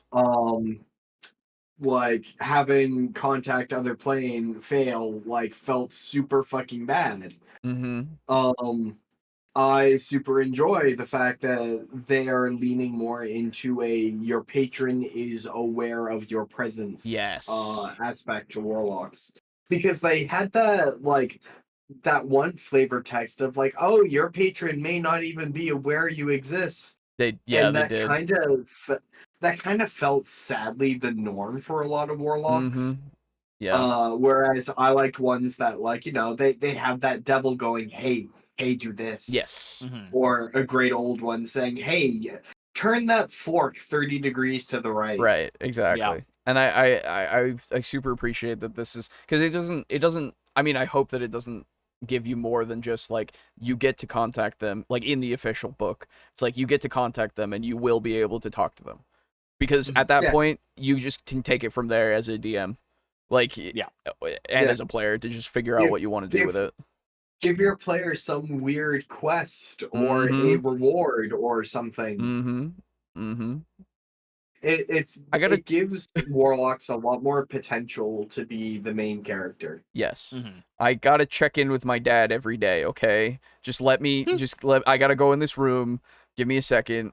I gotta check in. If you hear pigs squealing, just please ignore it. Please don't come into my room. No matter what you do, at no point open the door to the room, okay? Yeah, exactly. Because I promise you, those aren't real pigs. No matter what it sounds like, they're not cute little pigs. Yeah, exactly. The only thing that I can tell you is they are not pigs. Do not open the door. They are not pigs, and they deserve it. Oh, they're not pigs. They deserve it, and yes, they are very hungry. Oh, and you could be on the menu. Yes. Let's see. I still say the best warlock patron is a dragon that is sending you out to collect people who are willing to date an introverted dragon. Open consent is a must. Sure, there you go. Oh, that would be so fun to do as a DM. Have the player be like, no matter what you hear, I promise you, they are not pigs. Yeah. And then, like, while they are doing their ritual, like, find the nearest player and be like, hey, dude, no, there's pigs in that room. Yeah, exactly. And the warlock is killing a ton of innocent pigs. Like, no, dude, those are pigs, brother. Yeah. Oh, it would be so fun. You kind of want to go, like, stop him from shedding all of this pig blood. Yep. Roll me a wisdom save. Exactly. It'd be super fun. Okay. Mystic Arcanum, level 11. Mystic Arcanum functions and progresses the same as it did for the 2014 Warlock, with one extra benefit. Whenever you gain a Warlock level beyond 11, you may replace one of your Arcanum spells with another of the same level. This was a choice under the optional feature Eldritch Versatility in Tasha's Cauldron of Everything, which is now part of the base Warlock class. Okay. Cool. And then the Epic Boon, which it recommends. Boon of Fate. Increase one ability score of 1 to a maximum to a maximum of 30. When you or another creature within 60 feet of you succeeds or fails on a d20 test, you can roll 2d4 and add or subtract the result to the d20 roll. Once you use this feat, you can't use it again until you complete a short, long, or roll for initiative. Oh, short rest or long rest or roll for initiative. Neat. Huh. It's a once per combat / short rest, Dark One's own luck, but also, like, bad luck. Yeah, I like it. Yeah. Cool. Yeah, Warlock seems like it's got some good stuff. I super enjoy that, like, their type of battlefield control is making things weird. Yes. All right, only 2 more to go. We've got the Rogue. Here we go. I'm super curious for the Rogue. Weapon Mastery, level 1. In addition to the Rogue's typical suite of features at level 1, you gain access to the new Weapon Mastery feature from the get-go. Each long rest, you'll choose 2 weapons you're proficient with, and for which you want access to their mastery properties. An example of how mastery properties work, let's look at Dagger and Shortbow. Dagger, Nick. The Dagger's mastery property, Nick, grants you an extra attack on your attack action if you're using a weapon with the light property. This is in lieu of the extra attack you can typically make with a light weapon using your bonus action. Handy if you need to use your bonus action for cunning action to dash, disengage, or hide. True. So actually, I really kind of don't like that. Really? So I don't get me wrong, I super enjoy the fact that on their attack they gain 2 attacks. Yeah. That even though that means they're attacking twice per attack at level 1, Yeah. I'm actually okay with that. Yeah. I just really think they should also be able to attack as a bonus action. Like, if they walk up and they sneak up to an enemy, they should be able to blow their attack because of Nick, and their bonus attack, all fucking shanking and shivving the enemy in the fucking gut. Well, from what I'm gathering from this, and it's not specific yet, obviously, but that doesn't say that you aren't able to do that. It says in lieu. Yeah, but in lieu of the extra attack you can typically make. So it's Right. saying that rogues can't attack, like, they can't stab 3 times. Oh, okay. Well, yeah, because I'm wondering, because when you have your dual wielding stuff, right? Could you not? What is the protocol here then? You know, because if I'm just wielding a single knife, am I not gonna get that? I guess. I just don't like the fact that they're capping the total amount of attacks. Like, Right. so any other class, like say you're a fighter, Yeah. you can attack with your knife and then bonus attack with your knife. Through Nick. I don't like that rogues don't be able to gain a bonus action attack with Nick. Well, I mean, I guess they do get. I assume they still get sneak attack. So Yeah, I mean, like, I understand they get dash, disengage, and hide. Yeah. Like, they are getting stuff, and it's meant to be because sneak attack. But like, yeah, I just really like the idea of a rogue that appears and then, like, prison shanks someone. yeah. I Like, mean, fucking 50 times in the gut. yeah. I mean, you will still be able to do that as you level up, right? Because you'll get your extra attacks. But yeah, I don't know. Short bow. Vex. The short bow's mastery property Vex makes it easier for you to land an attack on the following turn. When you hit a creature with your short bow, you'll have advantage on the next attack roll you make against the creature before the end of your next turn. Yep. Thieves' Cant. Level 1. Rogues are famous for learning Thieves' Cant, a kind of unique language that allows you to speak and understand codes. But your time spent in the underground world means you've likely crossed paths and worked with all manner of people and creatures. To reflect this, the Thieves' Cant feature not only grants you Thieves' Cant, but an additional language proficiency. Okay, sure. That's helpful. Yeah, why not? Subclasses. Rogue subclasses in the 2024 Player's Handbook include the Arcane Trickster, Assassin, Soul Knife, and Thief. The Assassin and Thief saw the biggest updates, whereas the Arcane Trickster and the Soul Knife saw slight tweaks to improve gameplay. Arcane Trickster. Magically inclined rogues can now swap out a cantrip each time they level up, giving you greater flexibility in your build.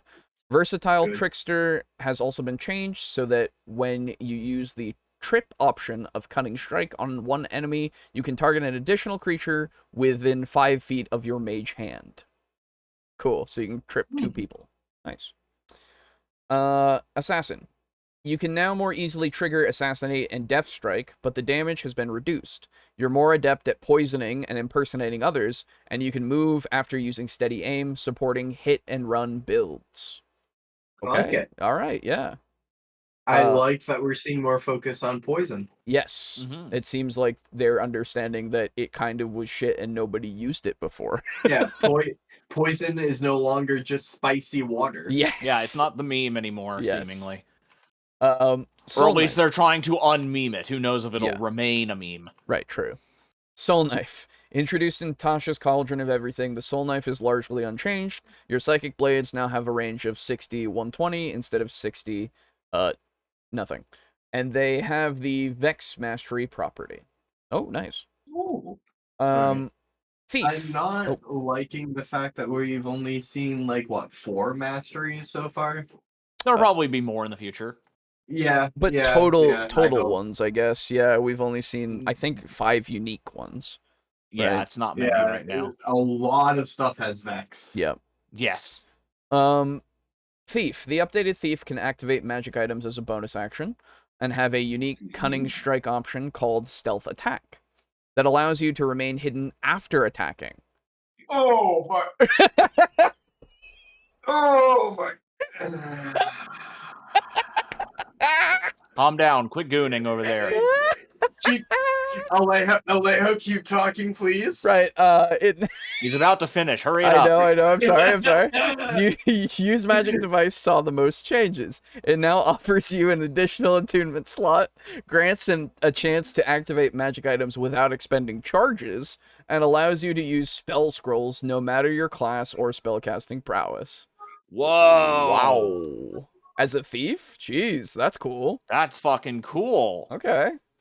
I guess that could be, it's kind of like, you're a thief and you've got all these tools you need to complete the heist. Exactly. Yeah, that's how I'm thinking of it. I'm guessing it's that. Yeah. I super enjoy all of we these. noticed. Yeah.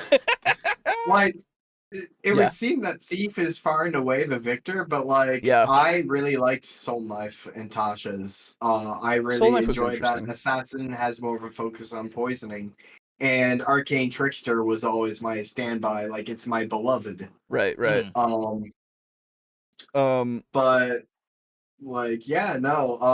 being able to stay hiding after you stab somebody. That's pretty good. Fucked.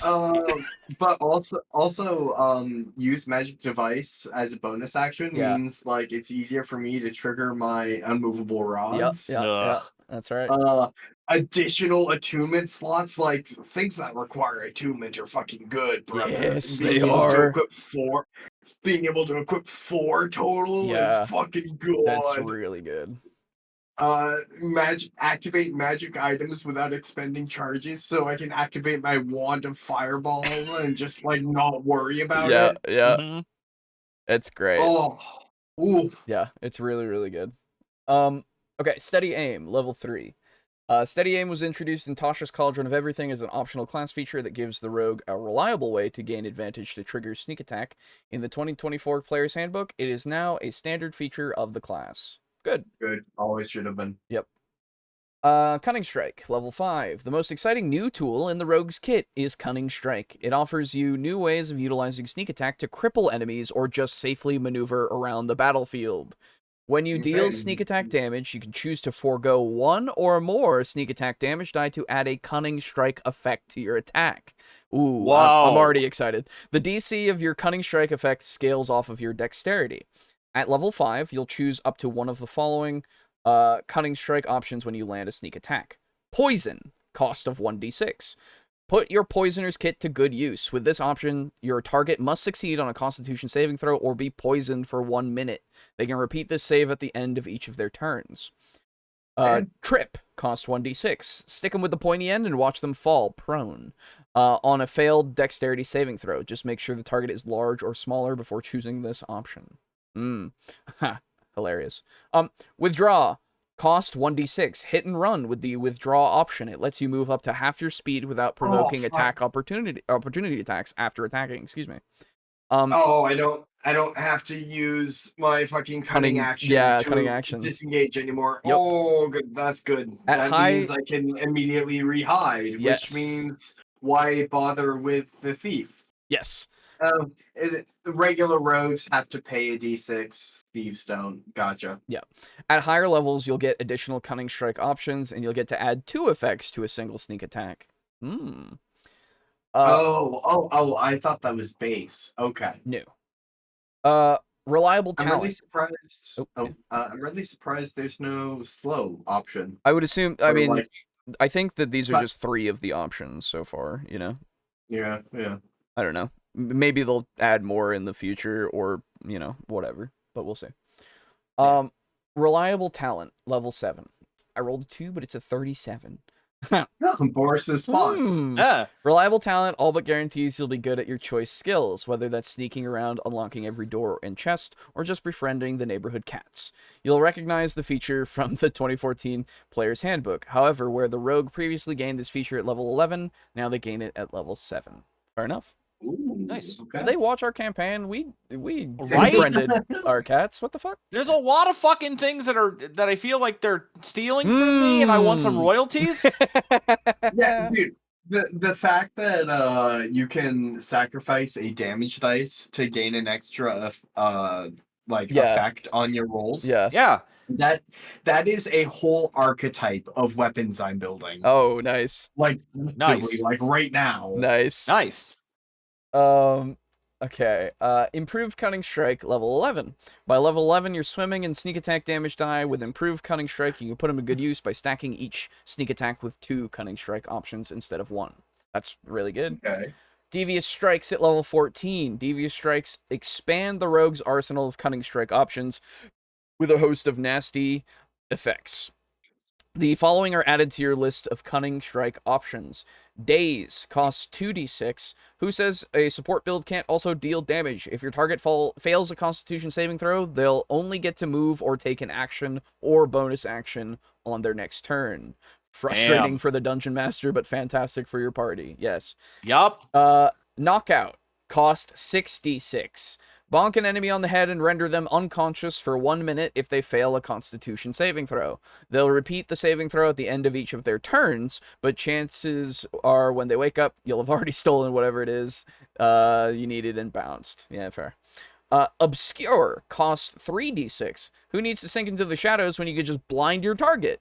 With this Cunning Strike option, your target will need to make a Dexterity saving throw or be blinded until the end of its turn. Pocket Sand! Damn. Yep. All of these are super fucking cool. Yup. And I love that the rogue's sneak attack is how they leverage their battlefield control. Yes. Yes. We were saying it before, and it seems like they are making it so that your class feature, the thing that is about your class, is what they are focusing on now to make it Yeah, so that no, you feel like you're unique, and I'm glad.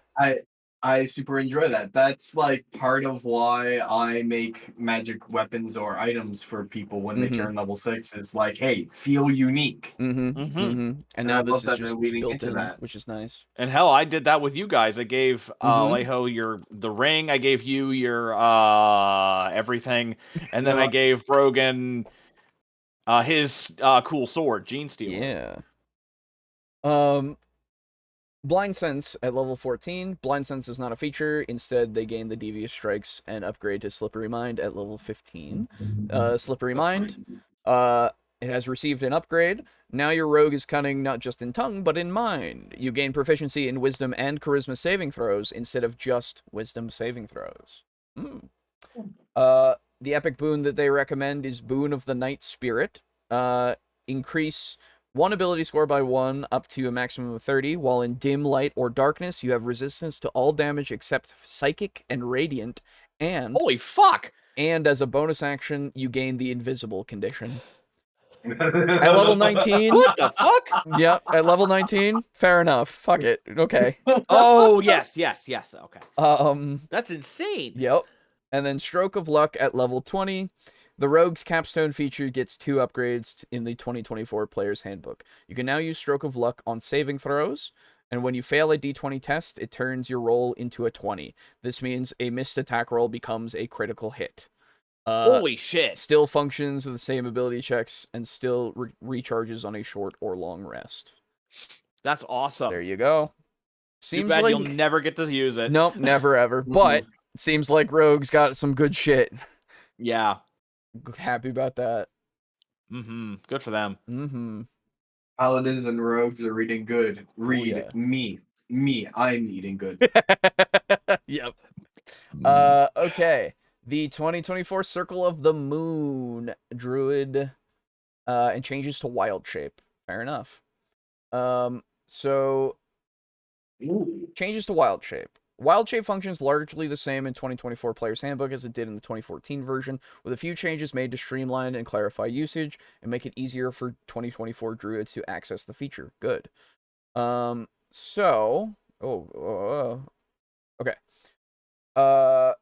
Now that you've seen a side-by-side comparison, I didn't, but I'm sure that you'll tell me things.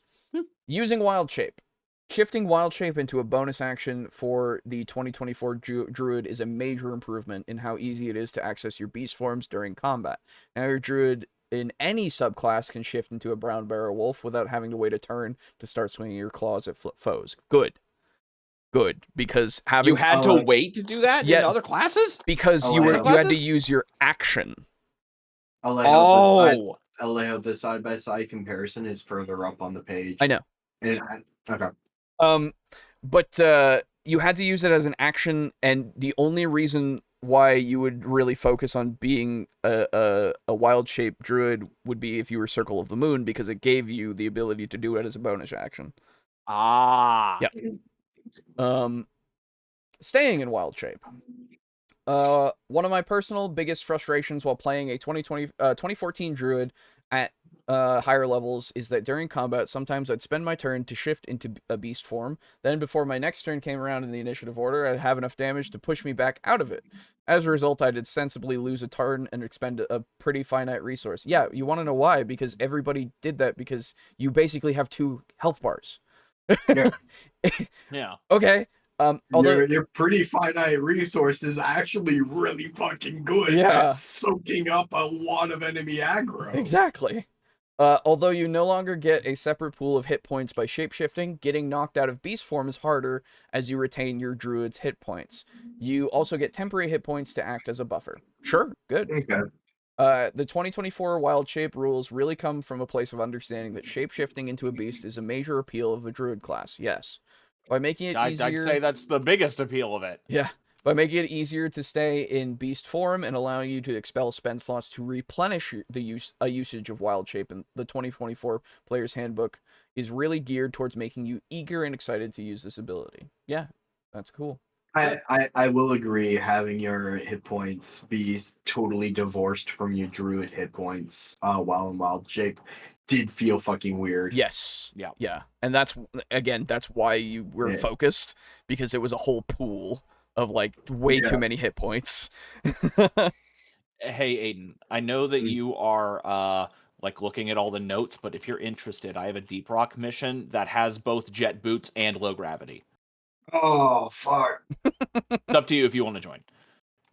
Oh, I never gave a fuck about druids. Okay. Wild Companion. A new feature for the 2024 Druid is the ability to expend a use of Wild Shape or a spell slot to cast the Find Familiar spell without any material components. This was an optional feature introduced in Tasha's Cauldron of Everything, of course, that is now part of the base class for the 2024 Druid. This means Druids who don't want to spend their time shapeshifting can still interact with an animal companion. Nice. Good. Nice. Making Druids a force to be reckoned with. At level 7, the 2024 Druid gets the feature called Elemental Fury. This lets players pick from 2 options, Primal Strike or Potent Spellcasting. Potent Spellcasting allows you to add your Wisdom modifier to your damage dealt with a Druid cantrip. The Primal Strike option lets you deal 1d8 of cold, fire, lightning, or thunder damage once per turn with your attacks at level 7, and 2d8 at level 15. This feature leans heavily into the primeval forces that fuel a druid's magic by giving druids the ability to deal their choice of elemental damage in melee combat. The 2024 Player's Handbook emphasizes that a druid is more than just a wizard in Birkenstocks. True. Good. I really like the idea of having a druid who spends so you have 3 wild shape charges, starting at level 6 and going to level 17. Yeah. So for most of the game you will have 3 charges. I really love the idea of a druid who transforms into a mother bear, and then spends the subsequent 2 charges of Find Familiar with wild shape to summon 2 cubs. Oh man. Yeah. Known shapes. One thing that might stick out is the new rule on 2024 druids having a pool of known shapes to choose from for their wild shape versus any beast known to them from the 2014 druid rules. What might feel like just a limitation at first glance, this change means DMs and druid players can be on the same page about whether or not a beast is known to the druid. It also helps druid players Ah. have their beast stat blocks for their wild shape forms ready to go when combat begins, not unlike having a prepared spell list ready. This change also allows for a bit more roleplay inspiration. Having a set number of forms that are known to the 2024 druid means your druid has spent time thinking about the relationships and reverence for different beasts and which wild shapes forms are specifically important to them. That means you can think about why they chose these forms, what they might have done to study them, and what sort of exercises or rituals they might have done to maintain their hold on those forms during long rests. Or, if you choose to swap out a form when completing a long rest, consider what your character did to master this new form. Oh, good, you can swap them out. Very good. Okay. Nice. Let's see about the Circle of the Moon changes, since it is now not just the wild shape changing one now. Circle forms at level 3. The 2024 Circle of the Moon Druid gets a huge boost to your beast forms. At level 3, your first level... Okay, so it still is. At level 3, your first level in this subclass, your AC in beast form becomes 13 plus your wisdom modifier, unless your beast form's AC is higher. But you also gain 3 times your druid level in temporary hit points, meaning you'll get 9 temporary hit points at level 3, all the way up to 60 at level 20. The 2024 Circle of the Moon Druid's maximum CR for the forms equal to your druid level divided by 3. Okay. Yeah. Subclasses now start at level 3. They've been standardized, so everything starts at level 3. So druids, clerics, warlocks that used to get them earlier now at 3. That's fine. For example, druids now get one feature called Primal Order. It allows you to either gain proficiency with martial weapons and medium armor, or gain an extra cantrip and a boost to your arcana or nature checks. Neat. I like the idea of making it so that you can either focus on being a combat druid or a spell druid. Well, Yeah. both are technically could be combat, but you know what I mean. Yeah. Melee versus magic. Yes. Circle of the Moon spells, level 3. Like the 2014 Druid, the base class gains the ability to cast spells in beast form at level 18, except when a spell consumes a material component or requires a component of a specific cost. But the 24 Circle of the Moon Druid can start casting spells from your Circle of the Moon spells table as early as level 3. This means you don't have to choose between staying in your beast form or casting Cure Wounds on an ally. Wow. You just fucking go up when you're your brown bear. Yeah. And I lick your wound close. That's right. That felt like one of the biggest gaps in the druid class for me personally, of like, oh wow, I can't do anything while I'm a beast. I'm essentially just a melee character, even though I cast spells. And I understand that, like, that does make more sense, which is why I've never really, like, fought back on it. The fact that this is a change, even though it's a little nutty, does admittedly feel really excellent. This is, yeah, and this is only for Circle of the Moon, so you can only do it as that subclass. Yeah. Which is Circle fine. of the Moon always is the wild. Exactly. It is the one that it should have. Yeah, no, if anyone should get it, it should be them. And like, yeah, the only way that I would mitigate it if I was another druid type would be to take mostly concentration spells, cast them beforehand, and basically just utilize the concentration while I was in bear form or whatever, you know? Like, because you could still do that, but you couldn't cast anything else. But didn't turning into, like, an animal, like, lower your AC? I mean, usually I didn't have a high AC anyway. So, No, fair. You know. Anyway, improved circle forms, level 6. At level 6, your Circle of the Moon Druid can choose to deal an attack's normal damage type or radiant damage. This replaces the 2014 feature of making your mundane attacks deal magical damage. Weird. So instead of having it always be magical, it is now specifically radiant. I guess. Oh. Okay. That's a little. I'm not sure about that weird. one. Yeah. But okay. Moonlight Step, level 10. The 2024 Circle of the Moon Druid no longer gains the elemental wild shape feature. Oh. It has been replaced by the more moon-flavored Moonlight Step, which allows you to use a bonus action to teleport up to 30 feet to an unoccupied space and gain advantage on your next attack roll before the end of your turn.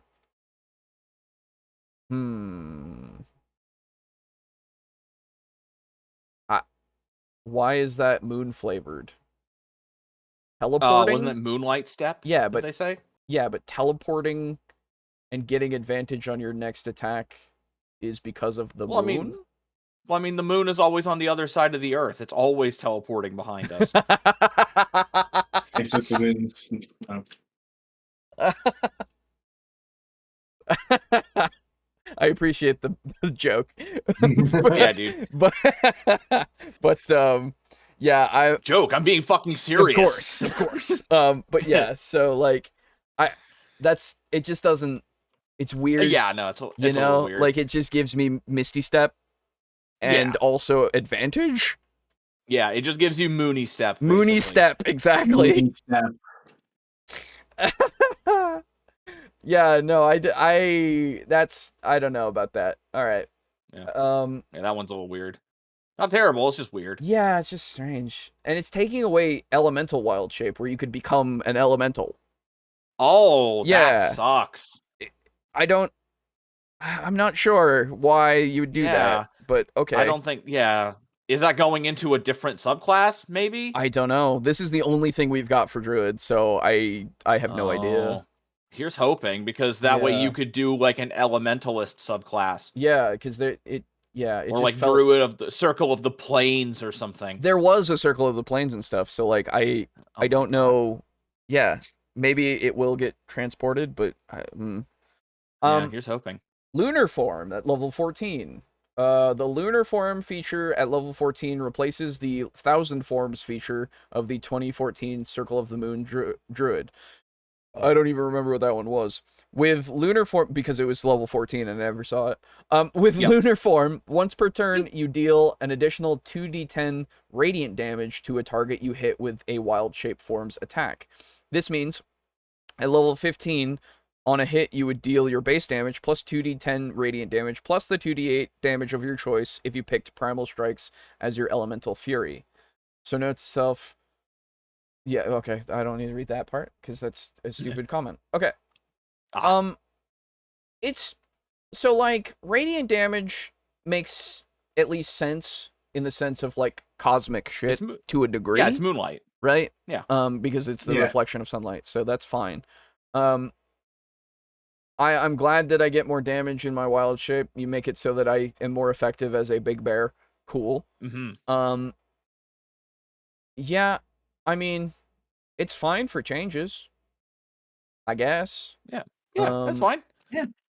Other classes, like the Rogue, have been spectacular, but the Druid is good. I think the biggest one, the best one, is that you can cast spells as a Circle of the Moon. Beast form. Like, that's the biggest thing.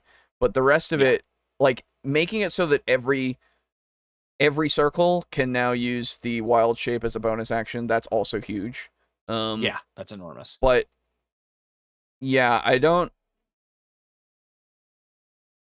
guess the damage, like the primal strike thing that lets you do the 1d8 of whatever type of damage is oh, it's cold damage, excuse me. Well, is like where they're going with more of the elemental stuff. I don't know, man. The not being an elemental anymore is weird. Yeah, that's sad. I like, and it doesn't really make sense to be in the Circle of the Moon, to be fair. It's true. But yeah, that's what I'm saying. Maybe they'll put that in a whole other circle. Exactly. Because they haven't made any massive missteps like that yet. No, so they haven't. Maybe we can hope for that. They haven't. But that's all of the class-specific articles here on D&D Beyond. We did it, boys. That took a lot. 3.5 hours. That makes sense. Yeah. I don't know if we'll even have time for the 44 rules because, like, that's going to be... I was going to say that one's going to take a while. Yeah, that one's probably going to be like a Garibay-esque length, I imagine. I don't know. but regardless, yeah, I think it's probably best to maybe we'll just save that for the next time, and that'll be the specific thing. And if it doesn't take as long as we thought, then Yeah, then we can always just grab something new. So sorry to pull you in with the thought of We clickbaited you. Yeah, with our clickbait, but it was we were allowed one. It's true, especially because it's an accident. It was an accident, exactly. So, but I will obviously in the VOD reflect the title to be what it was going to be. But yeah, that's all of those. I will move on now to comments. We have a couple of comments. And if you guys still want to be around, you're more than free, of course. I might leave just because it may make communication with Boo for this Deep Rock mission easier. Okay. Yeah. And you're good for tomorrow, right? Yeah. Oh yes. The Jason. Yes. Oh yes, that too. Yeah, but also potentially vampire stuff. Yes. Oh yes. Absolutely. I'm super looking forward to vampire. Actually. Good. And then yes, I am also free tomorrow. Sick. Okay. I'll see if Brogan is right now actually. Are you free for tomorrow afternoon? Boo, do you like how with these jet boots and this low gravity, this swarm has just become a non-issue? Yep. Especially for you. Like, I hung around kind of just like occasionally plinking one with my Garand, and I was like, all right. Yep. It's great. Okay. Also, we've got a we'll go ahead and drop out. And okay, sure. Yeah. All right, Yeah. you guys have fun. Yep. I will Take it talk easy. to you tomorrow. All right. Bye-bye. Yeah. Bye. Hello. Oh, hello. Oh, you, that was you're in the you're not you didn't leave. That was You didn't Boo that left. All right. God, hey Boo, can that Alejo guy? No. Oh no, wait. No. What an absolute fucker. Wait. No, you're still in here. Wait. Oh no.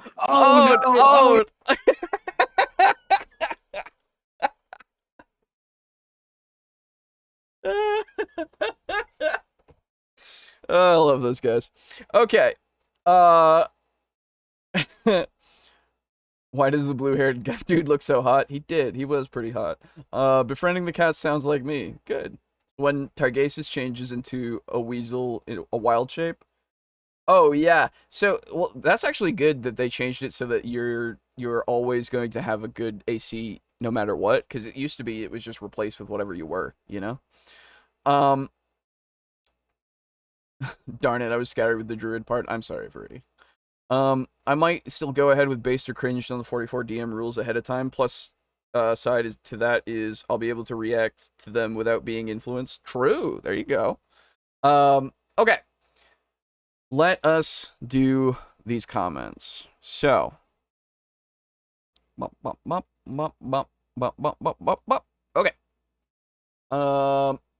So this one is from Timothy on last week's episode. Hello, bros. New lore. The Log of Alabaster, entry 14. The sunlight hit me in the eyes as I sat up in bed. I walked down the hallway. I saw the door to Targasis' room was ajar.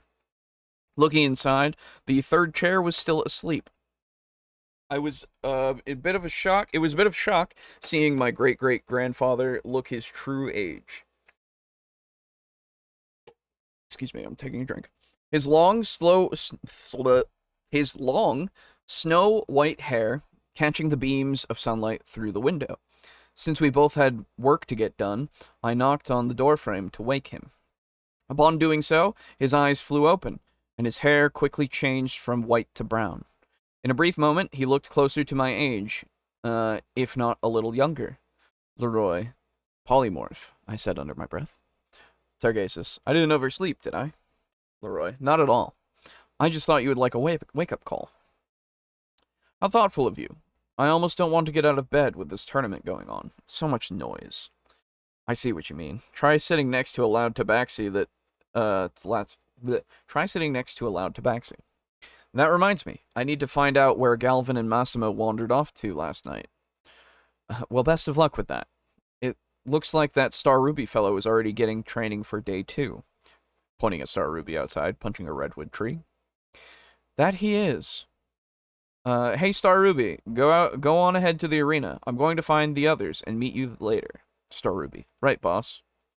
For the next 30 minutes, I checked every place on the main road with no sign of them.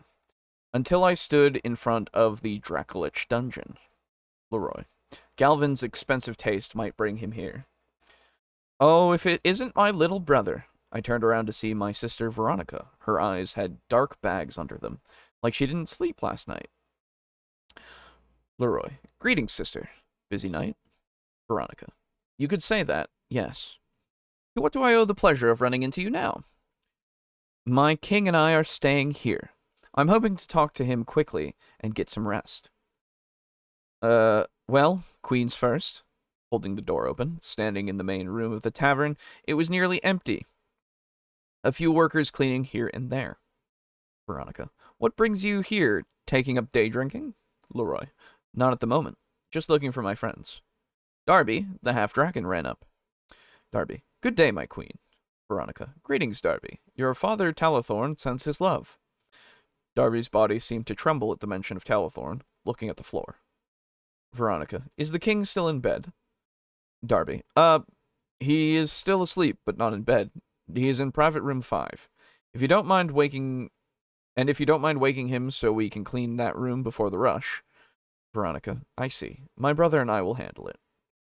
My brother and I wanted to say, remembering all the childhood stories that said not to wake a sleeping dragon. Leroy. Did a Tabaxian vampire wearing a beat-up jester outfit come in here? Darby. Yes. They are passing out alongside the king. Damn. Now I do have a reason to go in there, I thought, as I followed Veronica down the hall. The first thing we saw in the room was a river of bubble foam, trailing from the wide-open mouth of the large pink dragon out cold in the center of the floor. His head was resting on a barrel, buckling and warping from the thick coat of foam on it. Leroy. If you don't mind me asking, sister, does he do this in bed? Veronica. Not normally, only when he drinks a lot. When that happens, he sleeps on the floor, not on the bed. And then the maid cleans it the next morning. To the left of Cornell sat a large feasting table, with a mess of mugs and chunks of food all over it. Upon a closer look, Galvin and Massimo were curled up under the table. Leroy. Now how did these three meet up like this? Veronica. My Cornell was probably looking for someone to celebrate his win with since I wasn't around. Such a sweetheart. Veronica started stepping over the foam towards Cornell, placing her hands on his head.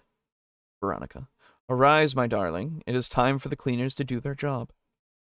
As she spoke, Cornell's tail slowly wrapped around Veronica's legs, as if it was second nature.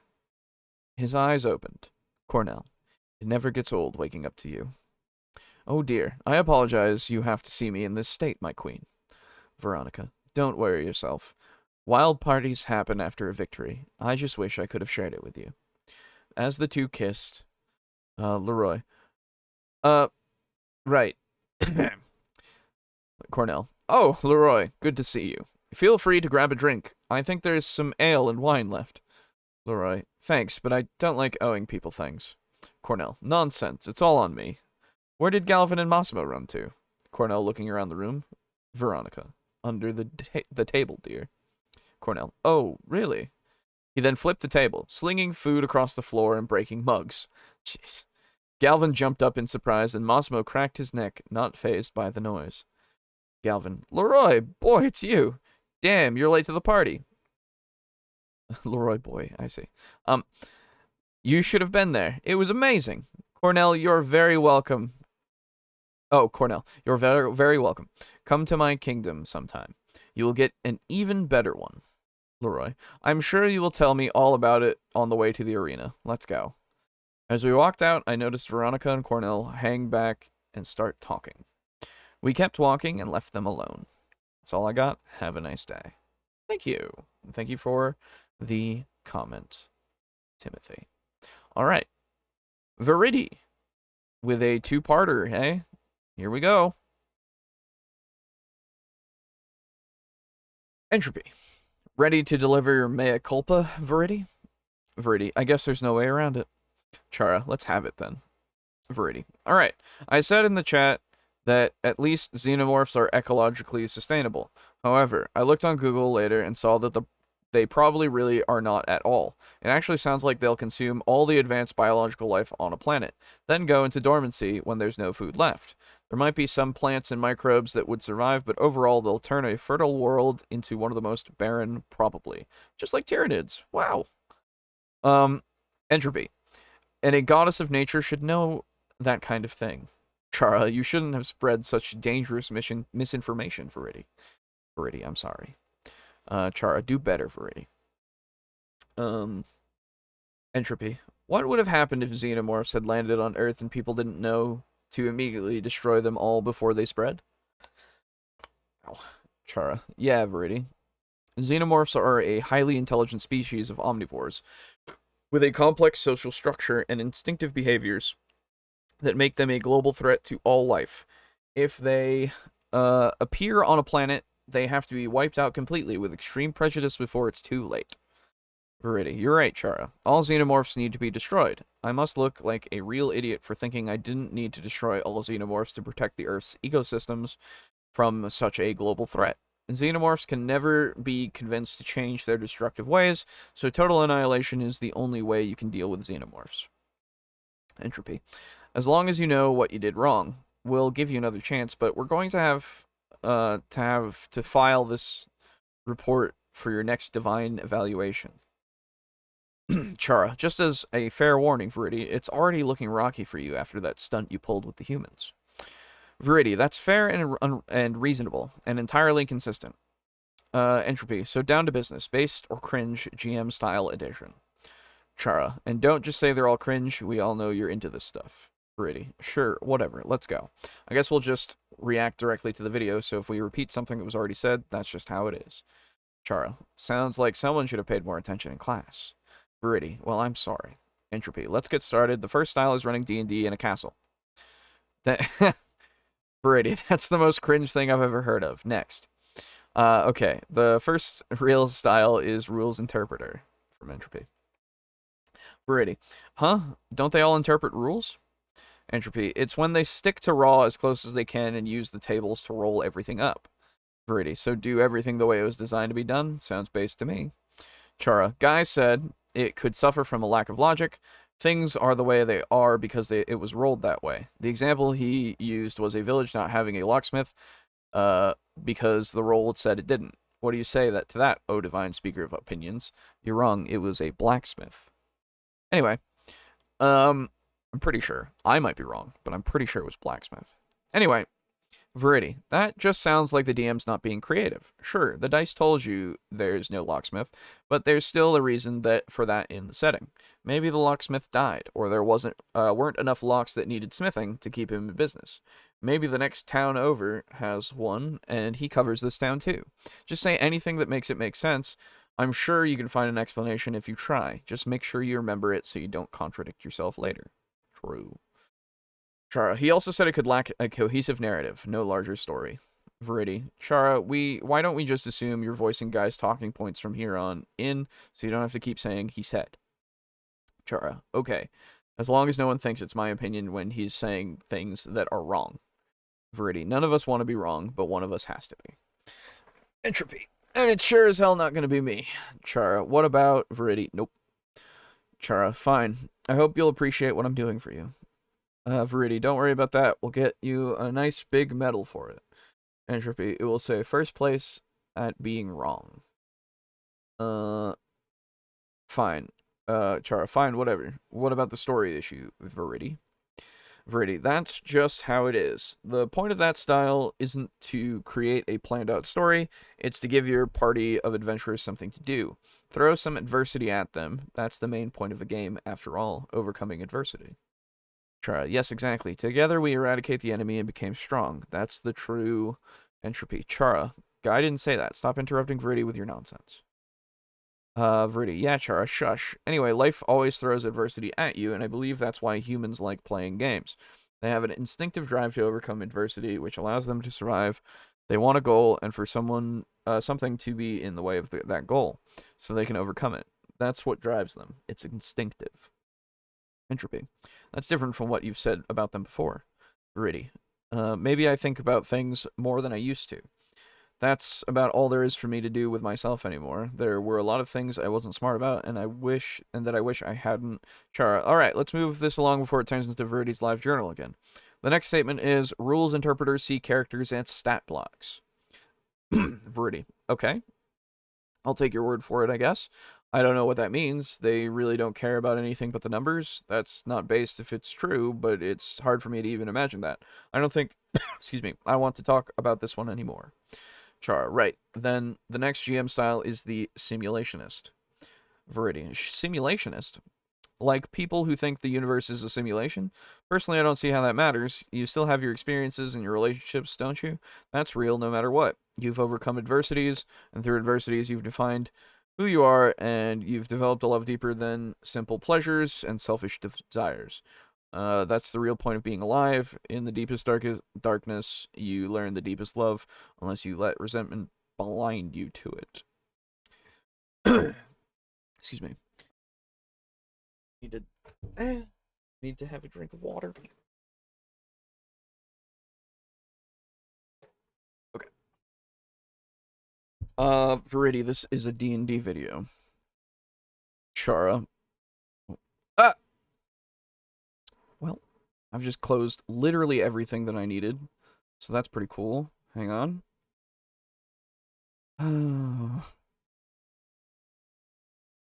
Okay.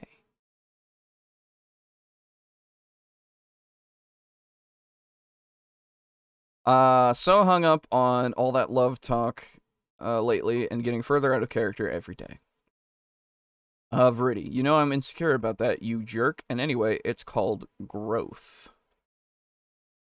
Sorry, let me just quickly open all the things that I needed to open for myself. That works. There we go. Okay. We're good. You know I'm insecure about that, you jerk. Anyway, it's called growth. Growth, or just pretending to be a better person than you really are. Cool. There we go. Everything is set. Stop it, Chara. I am learning. Anyway, what did you just say about turning this into my live journal? Let's keep it moving. Oh, Brogan just messaged me. Hang on. Shit, it's true. Don't know time.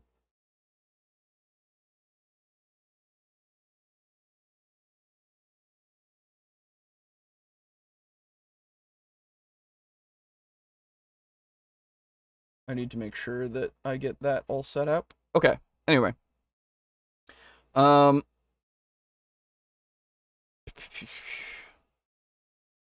enough, what Guy meant by simulationist is a GM who just sets up a scenario ahead of time and drops the players in to see what happens.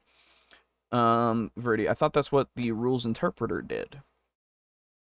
Chara, no, the simulationist sets it all up ahead of time. Apparently, the rules interpreter rolls it out as they go along. Viridy, well, that would have been nice to know sooner. Chara, the simulationist just sets it up and doesn't adjust anything for what the players do. If they go to the wrong place, too bad. If something happens that screws them over, too bad. The GM doesn't save them from their own actions or bad luck.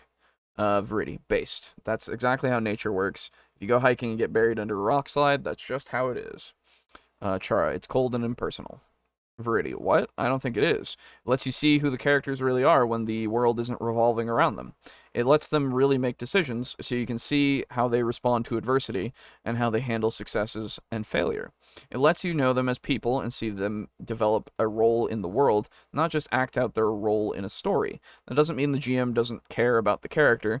They can be totally invested in them, but still let their story end in whatever way it does. It's cold, Viridy. Guy said so. Verity, nuh-uh, it's based. You need pleasure and pain to both to experience love. Chara, back to this love talk again. Are you so desperate to feel love because you're so profoundly alone, yet you remain alone because you're always hurt people? Entropy. Better keep those quills sharp, little porcupine. You wouldn't want to be devoured. Chara, unless you'd rather walk obediently into the slaughterhouse, so at least your kindred will be kept alive for a time. Shut. Next question. Chara, the third one is the modular DM. Entropy, you mean GM? Chara, no, the card for this section said DM. Oh, did it actually? I didn't see that. Entropy, but the video is about GM styles, and that section of the video is labeled the modular GM in the search bar. DM must have been a typo he never spotted, or he did spot it, but left it like that without fixing it. Chara, Entropy, the guy's channel is called How to Be a Great GM. Do you think a great GM is going to engage in such shoddy craftsmanship with his videos? Oof. Hold on. He should...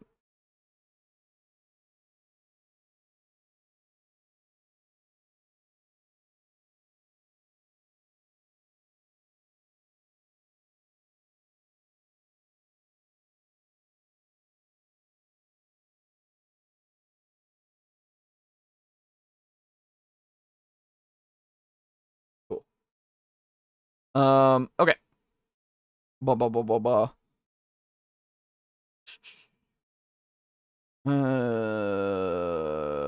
Okay, yeah.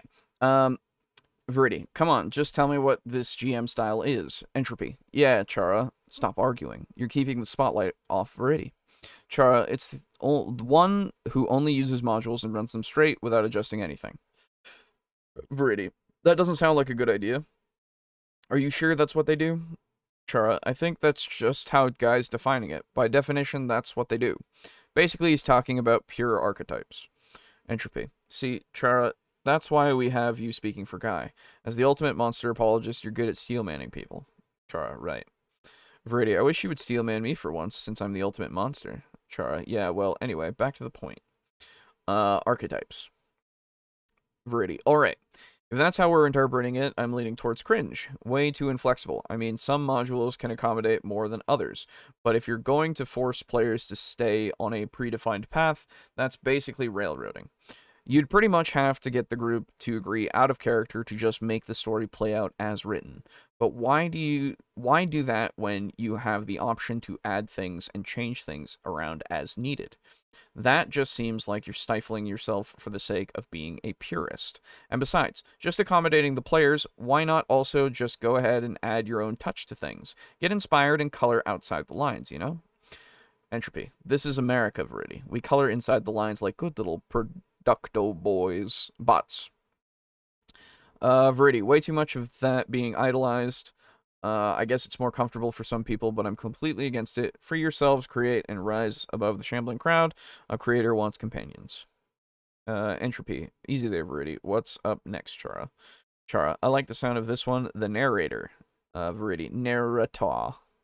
Entropy. Emperor. Chara. Apparently this one puts the rule of cool ahead of rules as written. Before you say it's cringe, let me steelman this again. Entropy, just don't steel fan him. Verity, yeah, you're not Katana Chara. Chara, fine, I won't steel fan him. But anyway, what I think this means is putting the needs of the story ahead of the game mechanics. Doesn't necessarily mean you're saving characters from dice rolls, more like overlooking certain rules if it means letting things happen when they just make sense. Like maybe if it helps move the story along, or if it's someone's role-playing just deserves to be rewarded. Verity, okay then, if that's what this is, I'd say it's based. Chara, cool. The goddess of nature herself said narrators are based. Verity, I didn't say you specifically were based, Chara. Chara, also, the narrator style defeats the purpose of having a good system of rules. It also turns characters into superheroes, but if they don't act like superheroes, it's as bad as having low stats in a simulationist game, which, by the way, is bad. Verity, I'm already glad I didn't say you were based. Chara, I'm just repeating what Guy said like you wanted me to. Verity, you knew the risks when you volunteered for the job. Chara, I didn't volunteer. Verity, we must all carry the burdens we are given. Chara, you gave me the burden. Verity, hath not the potter power over the clay to make one vessel unto honor and another unto dishonor? What? Chara, thank you, Verity. I'm glad the game was rigged from the start. Verity, so for the sake of having an argument here, a well-crafted rule system will give you a stable framework to hang your story on, or like a trellis for the vine to grow on. That's the thing I would say. Chara, I don't know. You didn't always turn everything into a plant meme. Verity, well, that's what I'm doing now. Anyway, the superhero thing, such an annoying word to keep throwing around. What you're talking about is plot armor or a Mary Sue. Just say one of those. If either of them are what you even have here. You don't have to go all the way to the point of making reality bend over backwards for the characters or letting them get away with nonsense. True. Cool. Next up, the author. Verity, cringe. Chara, can I explain it first? Verity, go ahead and explain it, but it's cringe.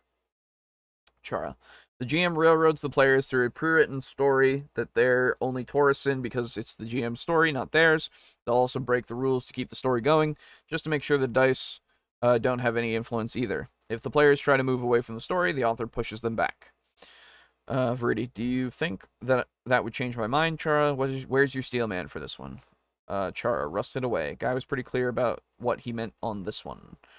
Verity, cringe beyond all recovery. Chara, none of these seem particularly good, and none of them seem particularly bad. Verity, what? The author is particularly bad. No one should do that. Just go write a story by yourself instead, or better yet, drink a grimace shake. Oh, let's not. Come on. Chara, but people actually combine multiple GM styles, so these really were just pure archetypes all along. Good. I'm glad a guy waited until the very last minute to say that. Chara, and they all have their strengths, and you should incorporate.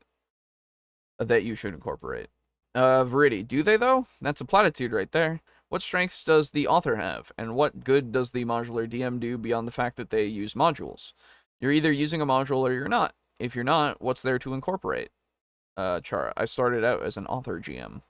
Verity, that explains a lot, and you can stop pretending to be Guy now. I get it. Chara, okay, thank God, time to post. Alright. Thank you. Thank you for that. I think those dialogue comments I do look longer than they are because of how I space them. Oh, probably. Talathorn is in trouble. He does seem that way. I have no idea where that opening with Targasis came from, but I think it sounded cool when you read it. Thank you. Like making himself younger became a habit. Also, I just had to add a table flip in there for the ones in the know. Wink, wink. I appreciate that. Alright.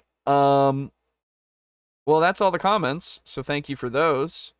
Now I will tell you about things, if you are still here to listen to them, about how you can support us further, if you wish. So first off, we have table flippers. You can become one, too, by going on to our Patreon, or by going over to Ko-fi.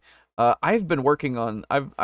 I'm working on, like, changing these things. I started doing it with the website, and I'm still working on doing shit. I just have to find this file. Anyway. Both tiers are the same on either, so you will become a table flipper regardless of which you use, either Patreon or Ko-fi. But Ko-fi, you can donate to us directly, apparently, without having to do a membership, so that's also something you could do. But thank you, of course, goes out to our tier 4s, that being Draco Kraken, Rick, aka Unit Rico, and Steely. Thank you for continuing to support us with so much dosh. It's super appreciated, and actually I just got the notification that the music thing that we're going to be using for the vampire campaign, because I'm in charge of it, but the music license that we get to use for it is going to need to be billed soon, and you are a big part of why we can do that. So get ready for more professional sounding music. Not like the video game soundtracks and stuff that we were using before weren't professional, but it's more just like, this is stuff that we can actually pay for and not get claimed for, which is good. Anyway, Then of course, Crimson Rose Armok at tier 2. Thank you. In aka Shin, by the way. Thank you for continuing to support us with your dosh. And of course, a thank you to our tier 1 contributors. Consider doing the thing. But you know, I can't tell you what to do. I'm not your dad. I'm the dad of my cats. Sorry about the Grimace Shake thing. I didn't mean it to sound that serious. Not a great idea though, I guess. No, you're fine. It's not that big a deal. I just these new memes that I don't understand are things that I don't understand. So my old man brain is just like immediately like anyway. Go over to TeePublic. I gotta fix this cover. You can get our new logo and our new profiles up on whatever you want, t-shirt or whatever, really. Go for it. It's all there for you to get. And you can still get just the logo itself as well, but you can get the new TableTalk crew on a poster or whatever. I still need to get this on a hoodie. I'm going to get this on the back of a hoodie because it's me and I want it. And also, I've noticed that if you see this like white here under my chin, it looks like it's not just like the definition of my neck and such. It looks like it is another maw of the void that is just part of, like, my neck can just open up. It's weird, but I'm kind of into it. Anyway, I'm a voidman. It's fine. Anyway, yeah. So go get whatever you want on the site there. I'm gonna add some more just of us just standing as well. So look out for that. And as soon as I get that all fixed up. And yeah. The other way, of course, you can support us is going over to our site. And you can go and going to the support us little part of the page here. You can look at all the things that I've talked about as well as the things that I will talk about. And of course, over here, you can get our custom dice if you wish. That's your true mouth on your neck cannon. No. G'day from Australia. Hello, Dingo Dundee. I'm sorry that you came at the very end of the stream, but you're welcome regardless. Anyway. Yeah, logo on the dice still out there, still 99 sets. I promise you, they're all here still. They're literally up over here next to me. So go get them if you want them. And using the you can see in the bottom right here that we have our humble partner little thing because we are partnered. There's a link in our description. Anything you buy through Humble using that link can support us as well as Tabletop Alliance, who's also in our description, so you can find out about their charity work that they do using tabletop means. And yeah, anything you buy through that, whether it be a bundle or the choice or whatever through the store, you can support us and them. And let's see, is there... Oh, role-playing in RuneQuest. There you go. There's a bundle that somebody might want. I've not been a RuneQuest guy, so I don't know anything about RuneQuest, really.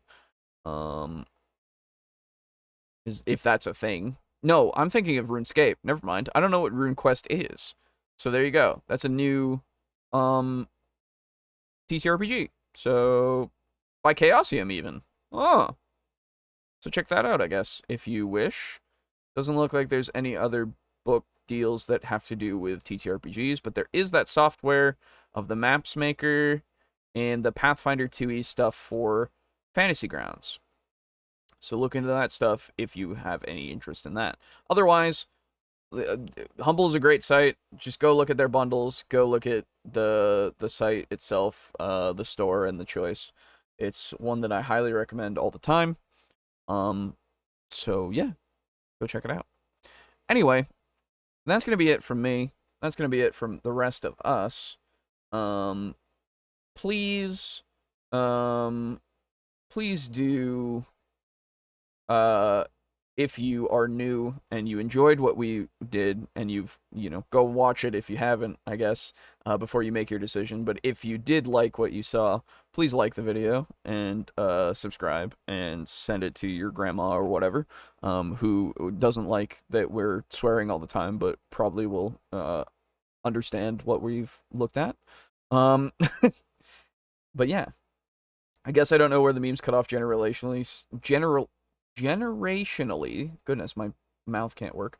So apologies in advance for any future references that don't land. That's fine. Not everything's gonna land anyway. No worries. It's one of those things where this round of memes that have been this generation's like Boo references them all the time, of like the, I don't know, the skibbity or whatever and all that. It's just not for me. I've not looked into them, neither have I had any interest, neither does it, like, do anything for me at all. So, just how it is for me.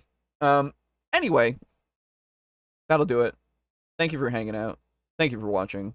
Thank you again for all the support, as usual. And I hope we've gotten more subscribers rather recently, which is weird because we're usually, not looked at a lot, and we've kind of been in this up and down limbo for a little bit, but it's cool, so thank you. Hope you're all who have recently subscribed continuing to enjoy all the content. Soon we'll be getting into the Vampire the Masquerade content itself for the